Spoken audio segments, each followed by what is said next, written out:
तो हेलो दोस्तों, मैं आप लोग के लिए लेके आई हूँ एक न्यू चाइनीज़ ड्रामा जिसके स्टार्टिंग में हमारी फीमेल लीड दिखाई जाती है जिदा ना वो तो खाए थे आपा वांगी कवांगे वांग दिखाई जाती है जो हमें बता रही होती है पिछली यादें सारी। और ये है हमारा मेन लीड जिसका नाम है मिस्टर सी। इधर ना वो तो खाए थे आपा मिस्टर सी ही कवांगे और कुछ नहीं कवांगे। जिसमें ये इसको प्रपोज कर रहा होता है कि हम लोग हमेशा साथ रहेंगे, 2 बच्चे होंगे और हम लोग पूरी दुनिया फिरेंगे। ये अपनी लाइफ एंजॉय कर रहे होते हैं और फिर हमें इसमें एक ट्विस्ट नजर आता है। इंदा चंगा ड्रामा नहीं चल सकता क्योंकि इसके पास होता है एक डाटा। इसने इसकी की वापस लेनी होती है तो उसके लिए इसके पास आई होती है। ये की जाके दे देती है वो विलन को और कहती है कि उसको कुछ मत कहना। तो वो सामने से कहता है कि दफ़ा हो जाओ, यहाँ से निकल जाओ। और फिर ये कहती है हम आगे ज़रूर मिलेंगे। इसके बाद हमारे दिखाया जाता है 7 साल आगे का सीन जहाँ पे हमें 2 छोटे छोटे और क्यूट से बच्चे दिखाए जाते हैं जिसमें कि लड़के का नाम होता है शिंग शिंग और लड़की का नाम होता है बाबे। ना इन्होंने पुलठे रख देते हैं कि गलती हो गई है ना करो। चलो फिर ये जाते हैं मिस्टर जैंग के पास और जाते ही लड़की कहने लगती है कि हमारी मम्मा इतनी बड़ी हो गई हैं और उन्होंने अभी तक हमारे लिए डैड नहीं ढूंढा। कितनी एम्बैरेसिंग वाली बात है। तो आगे से लड़का कहने लगता है जिसका नाम है शिंग शिंग। वो कहता है कि किंडर गार्डन में मैं अपनी मम्मा की वजह से सर भी नहीं उठा पाता। ये सब बातें सुन के मिस्टर जैंग कहने लगते हैं कि अब आपको चुप करना पड़ेगा, आप लोगों की मम्मा आ रही हैं। तो वो दोनों अपनी मम्मा की आने का वेट करने लगते हैं। इसके बाद हमें उनकी मॉम दिखाई जाती हैं जो कि अब मू फैमिली की ग्रैंड डॉटर बन गई थी और इसका नाम मोयोंग होता है। मोयोंग बड़े स्टाइल में आने के बाद अपने 2 बच्चों से मिलने लगती है और बताती है कि मुझे अपने फ्रेंड से मिलने जाना होगा, आप लोगों को यहाँ से खुद ही जाना होगा। वो भी अपने मॉम से कहते हैं कि ठीक है मॉम, आप वापस आ जाना, हम चलते हैं। और कार में बैठ जाते हैं और मॉम उन्हें बाय बाय टाटा कर रही होती हैं। अब उनके वहाँ से जाने के बाद वही कार दूसरी कार आ जाती है जो रुककर मिस मोयोंग के पास आती है। मिस मोयोंग को बताती है कि अभी जिससे आपकी बात हुई थी हम वही हैं। ये सुन मिस मोयोंग फ़ौरन उनके कार में बैठ जाती है और वो उन्हें एक टेलर की शॉप में पहुंचाती है। वो देखकर उसे कह रही होती है कि ये कौन सी जगह है जहाँ मीटिंग हो, लेकिन वहाँ तो एक सीक्रेट डोर होता है जो उसके लिए खोला जाता है। और कहने लगते हैं कि मिस्टर सी आपका अंदर इंतज़ार कर रहे हैं। वो परेशान तो होती है लेकिन वो अंदर चली जाती है और वो जैसे ही अंदर जाती है तो टेलर कहने लगता है कि क्या ये वही है जिसे मिस्टर सी 7 सालों से ढूंढ रहे थे। तो वो सेक्रेटरी कहता है जी हाँ। फिर हमें 2 बच्चों को दिखाया जाता है। वो कहने लगते हैं कि हमारी मम्मी अभी तक वापस क्यों नहीं आई, उन्होंने तो कहा मैं जल्दी वापस आ जाऊंगी। तो लड़की कहने लगती है कि क्यों ना हमें मोम को ढूंढना चाहिए। और उन्हें आता है कि हमारे पास तो मोम की लोकेशन भी आ गई होगी क्योंकि वॉच यूज़ करते हुए वो मोम की लोकेशन ढूंढने लगते हैं। और उसके बाद हमें मोयों का सीन दिखाया जाता है, इस एरिया में आ जाती है और देखने लगती है कि यहाँ कितनी सारी ड्रिंक्स हैं। वहीं हमें देता है हमारा मेन लीड यानी मिस्टर सी जिसका नाम बहुत ओखा है। उसके बाद हमें दिखाया जाता है कि वो कहता है कि मैंने फाइनली तुम्हें ढूंढ ही लिया सोयोंग। ये देख वो हो रही होती है क्योंकि वो उसे पहचान नहीं रही होती। और मिस्टर सी कहने लगता है कि इसके पास आता है और कहने लगता है कि कोई सबूत छोड़े बगैर ही सोयोंग कह रही होती है मुझे समझ नहीं आ रही आप कहना क्या चाह रहे हैं। अब वो पर्सन मैं नहीं हूँ जिसे आप ढूंढ रहे हैं। ये सुनते ही मिस्टर सी कहने लगते हैं कि जो हम साथ थे, हमारी जो मेमोरीज गुजारी हम लोगों ने, हमारे जो अच्छे मोमेंट्स थे, तुम सब भूली हो। उसे ड्रिंक पीने के लिए कहता है और कहता है कि प्रिंटेंट करने में तुम बहुत अच्छी हो। इसको हो रहा होता है कि ये कौन है अजीब पर्सन क्योंकि वो उसे पहचान नहीं रही होती। और मिस्टर सी कहने लगते हैं कि मैं तुम्हें 7 साल पहले से जानता हूँ। फिर भी थोड़ी सी ड्रिंक बाद वो कहने लगती है थैंक्स, मैं चलती हूँ। ये कहकर वो जाने लगती है तो मिस्टर से उसको पकड़कर किस करने लगते हैं। तो वो उसे अपने आप से दूर करके उसके मुंह पे चपेड़ मारती है और कहने लगती है कि ये तुम मेरे से कैसे कर सकते हो। और गुस्से से जाने लगती है तो मिस्टर सी सबको ऑर्डर देते हैं कि इसको पकड़ लो। गार्ड्स इसके पास आ जाते हैं तो ये उसको पीछे घूर के देखने लगती है और उसे कहने लगती है कि क्या तुम पागल हो गए हो। इसी में ही दोनों बच्चे पहुंच जाते हैं मोमी मोमी करते हुए और वो देखकर हैरान हो रहा होता है।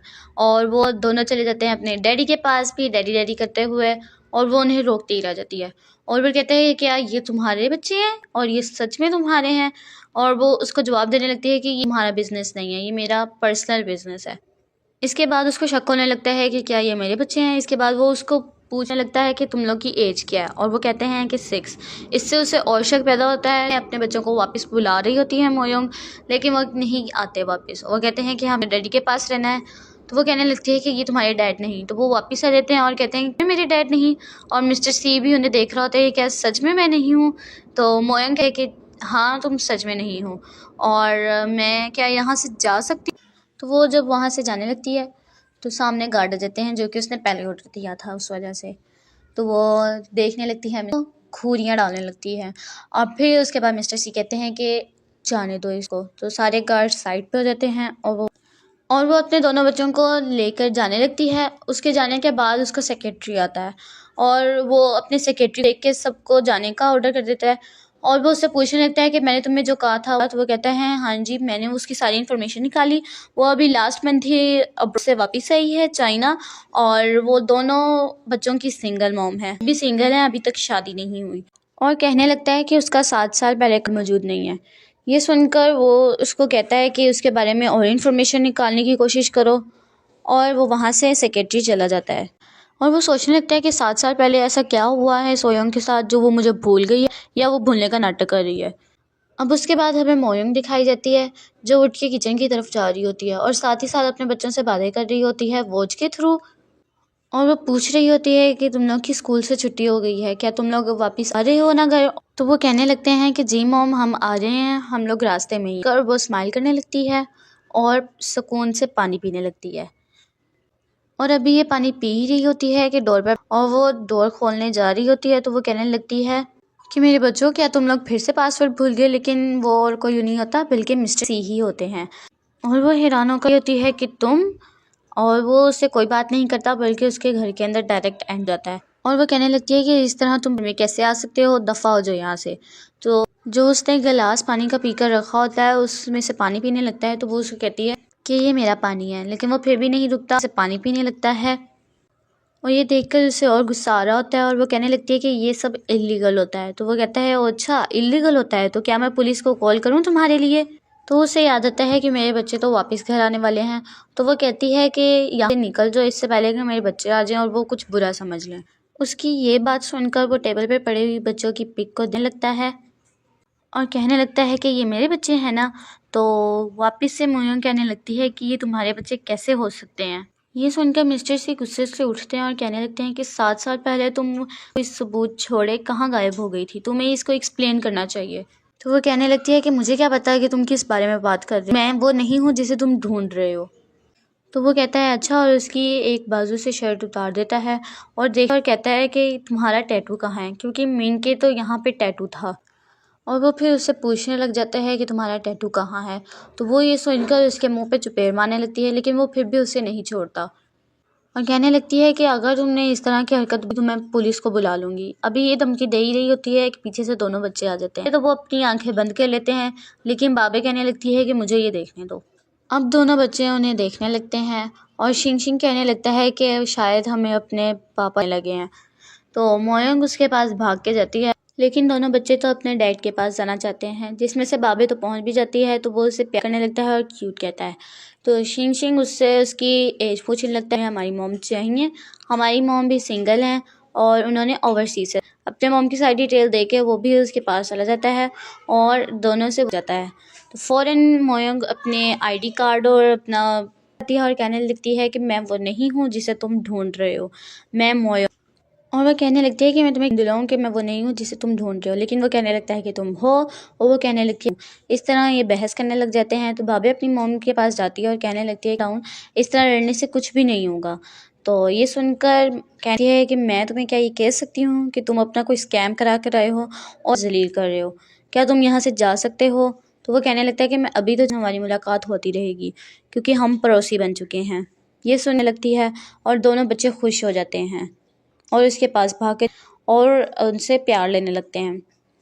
और इन दोनों को प्यार करते हुए वो बाबे का है ताकि वो चेक कर सके कि यार ये बच्चे उसके ही हैं या नहीं हैं। ये वो वापस निकल आता है बाहर और वो हेयर अपनी सेक्रेटरी को देता है, इसका डीएनए करवाओ ताकि मैं देख सकूं कि ये मुझसे झूठ बोल रही है क्या। और सेक्रेटरी हैरान हो रहा होता है और वो कहने लगता है कि यहाँ पे रहेंगे। तो वो मिस्टर सी कहने लगते हैं हाँ क्यों नहीं, से बच्चों को कौन छोड़ सकता है। इसके बाद हमें दिखाया जाता है और वो मोयोंग के ग्रैंडफादर के पास पहुंचा होता है और क्या कि मैंने सुना है कि आपकी ग्रैंड डॉटर 7 साल बाद अभी अब्रॉड और आपने उसकी खुशी में पार्टी रखी है। तो कहने लगता है कि सोचा मैं आपको कॉन्ग्रेचुलेशन ही कह दूं। तो कि ये तो बहुत अच्छी बात है, बल्कि मैं तुम्हें अपनी ग्रैंड डॉटर से भी मिलवाऊंगा। और वो साथ ही साथ उसको बताता है कि 7 साल पहले ग्रैंड डॉटर के साथ पता नहीं क्या हुआ, लेकिन हम ना ही जानना चाहते हैं कि उसके साथ क्या हुआ और ना ही हम उससे पूछेंगे। अभी की लाइफ बहुत अच्छी है और भूल चुकी है। ये सुनकर मिस्टर सी हैरान हो रहे हैं और वो कहने लगता है कि मैं आपकी डॉटर को 7 साल पहले से ही जानता हूँ। ये कहते साथ ही वो वॉशरूम का बहाना करते हुए वॉशरूम का पूछकर वहाँ से चला जाता है। इसके साथ ही पार्टी शुरू हो जाती है। वहाँ से उठकर पार्टी में जाने लगते हैं। इसके बाद हमें बाहर का सीन दिखाया जाता है। ग्रैंडफादर के आने का इंतज़ार कर रहे होते हैं।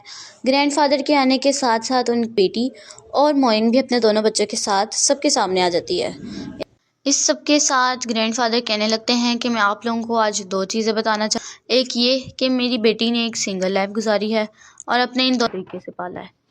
और इसके साथ साथ मैं आपको बताना चाहता हूँ कि मैंने अपनी जायदाद में कुछ चेंजिंग करने का कि ये विला भी मैं मोयोंग को दे रहा हूँ और इसके साथ साथ मेरे पास जितने भी सब मैं मोयोंग के नाम कर। ये सब सुनकर तो मोयोंग बहुत ज़्यादा परेशान हो जाती है कि जो ग्रैंडफादर की डॉटर होती है उनके पैरों तले से तो एक हिसाब से ज़मीन ही निकल जाती है, क्योंकि उन्होंने कभी नहीं सोचा था कि डैड उनके साथ ऐसा करेंगे कि उन्हें थोड़ी सी जायदाद देने के बाद वो सारा हिस्सा अपनी ग्रैंड डॉटर को ही दे देंगे।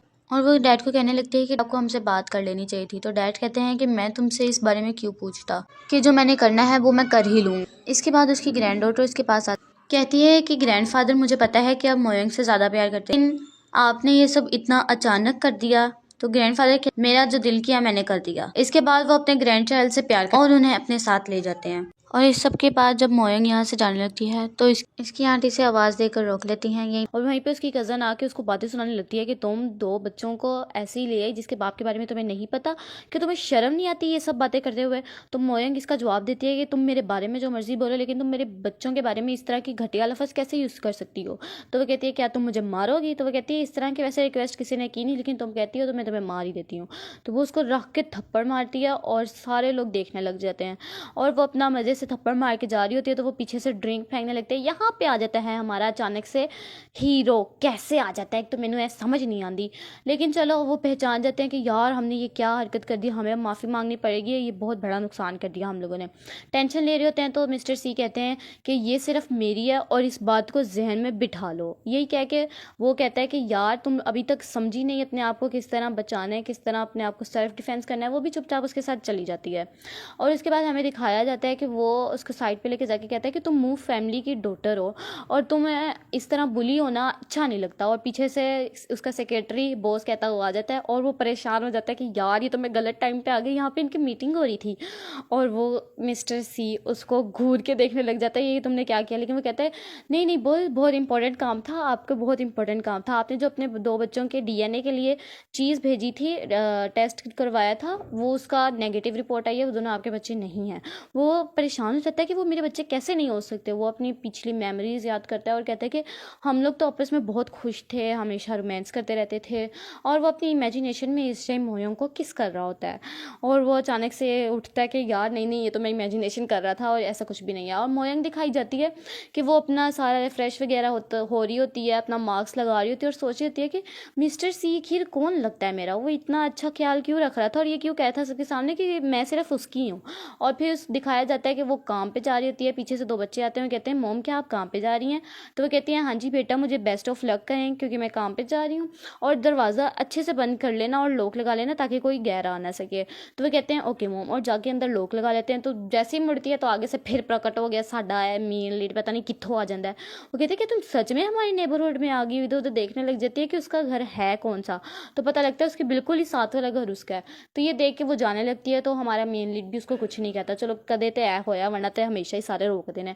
पीछे से दरवाज़ा खुलता है और 2 बच्चे बाहर आ जाते हैं और वो अपने हीरो को कहते हैं कि आप हमारे पास आए। वो उनके पास जाते हैं और वो उसको सेम वॉच और अपना फ़ोन नंबर देने को तैयार होते हैं। और वो उसे कहने लगते हैं कि डैड आपको जब भी हमारी ज़रूरत हो तो आप हमसे कांटेक्ट कर सकते हैं। और उसकी बेटी तो उसको फीचर्स भी बताने लग गई थी जो उसको बहुत अच्छा लग रहा था। और वो कहता है कि बेटा ज़रूर मैं आपसे कांटेक्ट करूँगा और मैं आप लोग को बाहर घुमाने भी लेके जाऊँगा। तो इस बात पे बच्चे खुश हो जाते हैं और हमें दिखाई जाती है हमारी मेन लीड मोयोंग जिसके पास कोई काम नहीं होता और वो बस वैसी बैठी होती है। पीछे से हमारा अचानक से मेन लीड आ गया और हमें पता लगता है कि इस कंपनी का CEO हमारा मेन लीड मिस्टर सी है।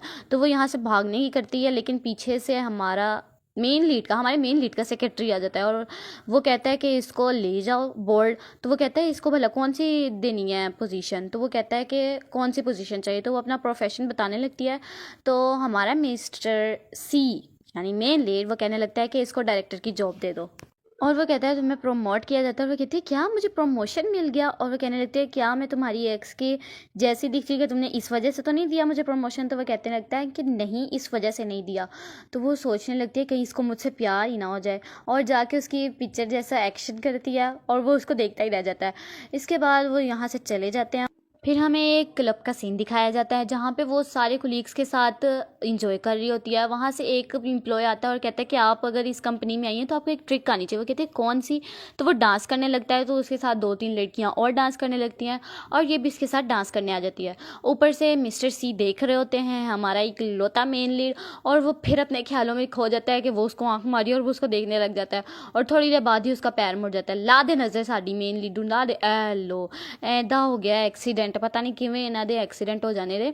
और इतनी इतनी देर के लिए हो जाते हैं, हमारे तो ये समझ नहीं आता। सारे लोग पिक्चर खींचने लग जाते हैं क्योंकि उनको पता होता है कि हमारा सीईओ कौन है, उन्होंने फेस देखा होता है। वो इधर उधर देखता है और अपनी मेन लीड यानी अपनी हीरोइन को लेकर भाग जाता है उस क्लब में से। और फिर यहाँ पे एक न्यू करेक्टर की एंट्री होती है जिसका नाम राहु बताया गया, और वो पिक्चर्स देख रही होती है इनकी सब पार्टी की, और वो कहती है क्या मिंग वापिस आ गई है? और वो हैरान हुई होती है कि ये कैसे हो गया। हमें दिखाया जाता है 7 साल पुराना सीन जब हमारा मेन लीड उसको दिखा रहा था कि ये देखो ये मेरी गर्लफ्रेंड मिंग है, जो इसको बिल्कुल अच्छा नहीं लगता देखने में। और वो अपने गार्ड्स को कह देती है कि ये मुझे लड़की नज़र नहीं आनी चाहिए, इसको ख़त्म कर दो, मार डालो। और वो कह रही होती है कि ये कैसे हो गया, मेरे ख्याल में तो ये मर चुकी थी। इसी हवाले से ये फिर कॉल करती है किसी को कि वो मिंग वापस आ गई है मोयोंग के नाम से। ऐसे कैसे हो गया उसको देखो, वो शहर बता देती है उसको कि वो कहाँ पे रहती है। इसके बाद हमारा सीन आता है वापस मोयोंग पे, जो हमारे मेन लीड के साथ जा रही होती है। हमारा मिस्टर सी उसको कहता है कि तुमने कभी सोचा नहीं कि 7 साल पहले तुम्हारे साथ क्या हुआ था? कभी सोचने की कोशिश की? कहती अच्छी बात है कि मैंने नहीं सोचा, क्योंकि क्या पता वो लाइफ मेरी पेनफुल हो। इसके बाद हमें एक न्यू कैरेक्टर दिखाया जाता है जिसका नाम लूशा होता है। वो अपनी प्रे कर रहा होता है, बटलर उसके कान में आके कुछ कहता है तो वो अपनी जल्दी जल्दी प्रे खत्म करके सोच रहा होता है कुछ। और फिर हमें हमारा मिस्टर सी दिखाया जाता है जो अपनी मेमोरीज वगैरह याद कर रहा होता है, और वो कहने लगता है कि अगर कोई बात नहीं, अगर तुम मुझे भूल गई तो हम अपनी लाइफ दोबारा से स्टार्ट करते हैं, दोबारा से मोमेंट्स वगैरह बनाते हैं, कोई बात नहीं अगर तुम भूल गई। इसके बाद हमें मोयोंग दिखाई जाती है जो अपना मेकअप कर रही होती है काम पे जाने के लिए। तो उसके 2 बच्चे आते हैं, वो कहने लगते हैं कि देखा आप मिस्टर सी के बारे में क्या सोचती हैं? वो कहती है कि उसके सामने मेरी कोई अहमियत नहीं है, बल्कि मैं उसकी एक्स गर्लफ्रेंड जैसी लगती हूँ, इसलिए वो मुझे प्रोटेक्ट वगैरह कर रहा होता है। लेकिन दोनों बच्चे मानते नहीं, उसकी वीडियोज़ को दिखाने लगते हैं और कहते हैं कि आपका क्या ख्याल है इनके बारे में, ये तो आपको प्यार भी करते हैं, आपको पसंद भी करते हैं। और वो कहने लगते हैं कि अगर आप उनके रिलेशनशिप में आना चाहती हैं तो आप बिल्कुल ठीक हैं, क्योंकि वो तो आपसे ऑलरेडी प्यार करते हैं कि आप उनसे प्यार नहीं करती। वो कहने लगती है कि आपने आज अपने ग्रैंडफादर के पास नहीं जाना, लेकिन वो नहीं जा रहे होते बल्कि ज़बरदस्ती उससे बुलवा रहे होते हैं। तो पता लगता है जी कि बाबे तो अपने डैड के साथ होती है वॉच पे कनेक्ट, और फाइनली वो अपने मॉम से बुलवा लेती है कि वो उसको प्यार करती है। और बाबे वहीं पर बताने लगती है उसको कि मॉम आपसे सच में प्यार करती हैं, देख लें डैड, अब मैंने आपको सबूत भी दे दिया। और वो देखती है अचानक से कि क्या सच में ये लोग और भी बात कर रहे हैं, और फिर वो उनको डांटने लगती है। और फिर कहता है हमारा मिस्टर सी कि अगर तुम्हें काम से छुट्टी चाहिए तो तुम काम से आज छुट्टी ले सकती हो, कोई बात नहीं। लेकिन वो कहते हैं कि नहीं नहीं, मुझे अपने काम से बहुत मोहब्बत है। और फिर शिंग शिंग कहने लगता है देखा डैड हमारी मॉम कितनी ज़्यादा वर्कहोलिक हैं। तो वो कहता है ठीक है, अपनी मॉम को बता दो कि मैं उनको पिंक एंड ड्रॉप की ऑप्शन दे दूंगा। उन अपनी मॉम को कहो कि वो काम ख़त्म करने के बाद गैराज में आ जाएं और मैं उनको वापस घर में छोड़ दूंगा। इसके बाद वो कॉल कट कर देते हैं और फिर दिखाया जाता है कि राहु आई है उसके ऑफिस में फ़ाइल पर साइन करवाने के लिए, लेकिन वो किसी और मकसद के लिए आई होती है, इन्फॉर्मेशन निकलवाने के लिए। और वो कहने लगती है कि मिंक की शक्ल की बिल्कुल मोयोंग हमारे एक ऑफिस में आई है, क्या आपको पता है? तो वो कहने लगता है हाँ मुझे पता है। तो वो कहती है कि 7 साल पहले वैसे तुमने जितना सफ़र कर लिया है, मुझे नहीं लगता कि तुम्हें अब और करना चाहिए। तो वो गुस्से से कहता है कि मैंने फ़ाइल पे साइन कर दिया है, तुम्हें अब यहाँ से जाना चाहिए और आइंदा कभी भी मेरे मामलों में इंटरफेयर मत करना। इसके बाद हमें दिखाया जाता है कि दोनों बच्चे अपने ग्रैंडफादर के पास होते हैं और ग्रैंडफादर से बातें कर रहे होते हैं। तो उनके ग्रैंडफादर पूछ रहे होते हैं कि तुम्हें मिस्टर सी अच्छे लगते हैं? तो वो कहते हैं हाँ जी ग्रैंडफादर, हमें तो मिस्टर सी बहुत अच्छे लगते हैं। लेकिन ग्रैंडपा कहने लगते हैं कि मुझे नहीं लगता कि तुम्हारे मॉम डैड कभी इकट्ठे हो पाएंगे, क्योंकि वो आपस में लड़ते ही रहते हैं। तो शिंग कहता है कि कोई बात नहीं डैड, लड़ने से ही आपस में प्यार बढ़ता है, वो आखिर एक ना एक दिन वापस आ ही जाएंगे, इकट्ठे रहने लगेंगे। तो इस बात पर वो कहने लगता है कि आज के खाने में क्या है, और वो दोनों बच्चों को लेके जाने लगता है। हमें बताया जाता है कि मोयोंग नीचे आती है मिस्टर सी के लिए, तो देखती है कि यहाँ पे तो ऑलरेडी 3 गुंडे उसका इंतजार करते हैं और वो कह रहे थे कि तुम मोयोंग हो? कहती है अगर मैं मोयोंग होंगी होंगी तो तुम्हें मुझसे क्या काम। तो वो कहने लगते हैं और उसका हाथ पकड़ लेते हैं और फिर वो उसका हाथ पकड़ के झटकती है और कहने लगती है कि बताओ तुम्हें मुझे मारने के लिए किसने भेजा है। तो वो कहने लगते हैं कि हमें मोयुन्ना ने भेजा है। तो वो उसकी इस चीज़ की रिकॉर्डिंग करने लग जाती है और यहीं से हमारे हीरो की एंट्री हो जाती है, पता नहीं पहले कितने मरे ऐसी। और फिर आ जाते हैं, वो उसको देखने लगता है और वो उसको अपनी मार्शल आर्ट से इस तरह मार के भगा देती है। और वो मिस्टर सी देख के हैरान हो जाता है और पकड़ता है उसको, कहता है कि ये तो मार्शल आर्ट्स है, ये तो तुम्हें पहले से आती थी। और लेके उसको चला जाता है, अंदर जाके फेंकता है और कहता है ये तुम मिंग ही हो ना, क्योंकि ये मार्शल आर्ट सिर्फ और सिर्फ मिंग को आती थी। और बताओ कितने झूठ बोलोगी मुझसे। वो कहती है कि नहीं, ये मैंने स्पेशल क्लासेस ली हैं, इसको ये सेल्फ डिफेंस है मेरा, ये मैंने खुद सीखा है। वो कहते हैं नहीं, ये तुम मिंग ही हो, क्यों मुझसे ऐसे नाटक कर रही हो, क्यों इस तरह कर रही हो। फिर से आ गया गलत एंट्री, अल्लाह ये तो पता नहीं कितनी ना गलत एंट्रियाँ करेगा। और फिर आ जाता है सेक्रेटरी अपने 2 बच्चों को लेके। और फिर जब वो मम्मी बोलते हैं तो वो पीछे से हट जाता है और वो कहने लगते हैं कि जो लड़ाई करते हैं ज़्यादा उन्हीं में प्यार होता है और फिर वही कपल बन जाते हैं। तो उसकी मम्मी कहती है चुप कर जाओ बाबे, और फिर वो चुप कर जाती है। और सेक्रेटरी कहने लगता है कि मैंने इन्फॉर्मेशन निकलवा ली है, इसको मोयन्ना ने ही भेजा था अपने लोगों को इसको मारने के लिए। तो हमारी मेन लीड हो जाती है हैरान, क्या तुमने इसकी इन्फॉर्मेशन निकलवा ली। वो कहते हैं हाँ ऑफ कोर्स निकलवानी ही थी, और कभी भी अपने आप को इस सिचुएशन में ना डाला करो बल्कि कोई और रास्ता ढूंढा करो। वो फिर उससे लड़ने लग जाती है, एक तो इन्ना तो कोई काम ही नहीं है इनके तो अलावा। फिर उसका सेक्रेटरी कहने लगता है क्या बॉस चले हम यहाँ से। वो फिर यहाँ से चल जाते हैं। इसके बाद हमें हमारी विलन दिखाई जाती है जो कि बात कर रही होती है। उसको कहते हैं गुंडे के हम लोग इसको मार नहीं पाए। वो कहती है एक काम तो तुम लोग को दिया था वो भी नहीं तुम लोग कर पाए। इसके बाद हमें हमारी दिखाई जाती है मेन लीड जो कि अपने बच्चों को डरा रही होती है। कहती है कि कभी वो मैन किस टाइप का हो जाता है, कभी वो मैन किस टाइप का हो जाता है, और उसको भूतों की तरह डरा रही होती है। वो भी डर जाते हैं सच में कि यार ये तो सच में कह रही हैं। और फिर वो दोनों उसकी मोम पे हंसने लग जाते हैं क्योंकि उसकी मोम के फेस पे कुछ ज़्यादा ही खीरे डले हुए थे जो कि मतलब लगे हुए थे, जो कि उसकी बेटी ने लगाए थे, बाबे ने। इसको बुला लेती है हमारी विलन। तो तैयार होके जाती है उसके पास और जाके बैठ भी जाती है। और वो उसको कहने लगती है कि तुम्हें पता है कि मैं भी MK कंपनी में ही काम करती हूँ। तो वो कहती हैं जी मैंने आपको कहीं देखा है, मतलब आप भी उसी डिपार्टमेंट में काम करती हैं जिस डिपार्टमेंट में मैं काम करती हूँ। वो कहती हैं हाँ, और वो सीधा मुंह पे बोलती है कि तुम CJ के से हट जाओ, मतलब उससे बातें ना किया करो। वो कहती है आप किस हक से मुझे कह रही हैं कि मैं उससे ये बात ना किया करूँ या उससे हट जाऊँ। तो वो कहती है क्योंकि वो मेरा फियोन्स है, वो ये झूठ बोल देती है। वो कहती है अगर तुम्हारा फियोन्स है तो तुम्हें उसे खुद कहना चाहिए कि वो मेरे पीछे ना आया करे और मुझे आकर तंग ना किया करे, अगर तुम्हें इतनी ही मुझसे प्रॉब्लम्स हैं। ये सब कह के वो उठ जाती है और वो कहने लगती है कि 7 साल गुजर गए लेकिन फिर भी मिस्टर सी तुम्हें ही अट्रैक्ट होते हैं, तुम्हें ही सब कुछ प्यार वगैरह करते हैं, मुझसे तो कुछ करते ही नहीं। उसके बाद वो अपने दोनों बच्चों को ले आती है शोरूम में एक न्यू कार खरीदने के लिए। और वो खुशी से कार की तरफ जा रहे होते हैं कि पीछे से मोयन की आ जाती हैं आंट, और वो उसको कहने लगती हैं कि वाह वाह वाह, अभी इतना टाइम हुआ नहीं तुम्हें उनकी जायदाद मिले हुए और तुम अभी से कारें वगैरह खरीदने लग गई, अभी तो तुम कहती कि तुम्हें कोई पैसे ही नहीं चाहिए और कुछ भी नहीं चाहिए। और फिर मोयन हमें जवाब देने लगती है, मतलब उनकी कज़न को जवाब देने लगती है कि लगता है तुम्हें वो चपेट भूल गई। तो वो कहने लगती है कि मोम देखिए मुझे क्या कह रही है।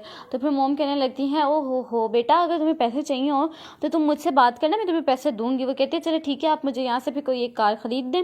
और फिर उसकी कज़न बोलने लग जाती है, वो कहती है अगर तुम चुप ना की इस टाइम तो मैं तुम्हारे ग्रैंडपा को बता दूंगी कि तुमने मुझ पर हमला करवाया था। कहती है कोई एविडेंस है। वो अपनी वीडियो दिखाने लग जाती है जहाँ साफ साफ इसका नाम लिया जाता है।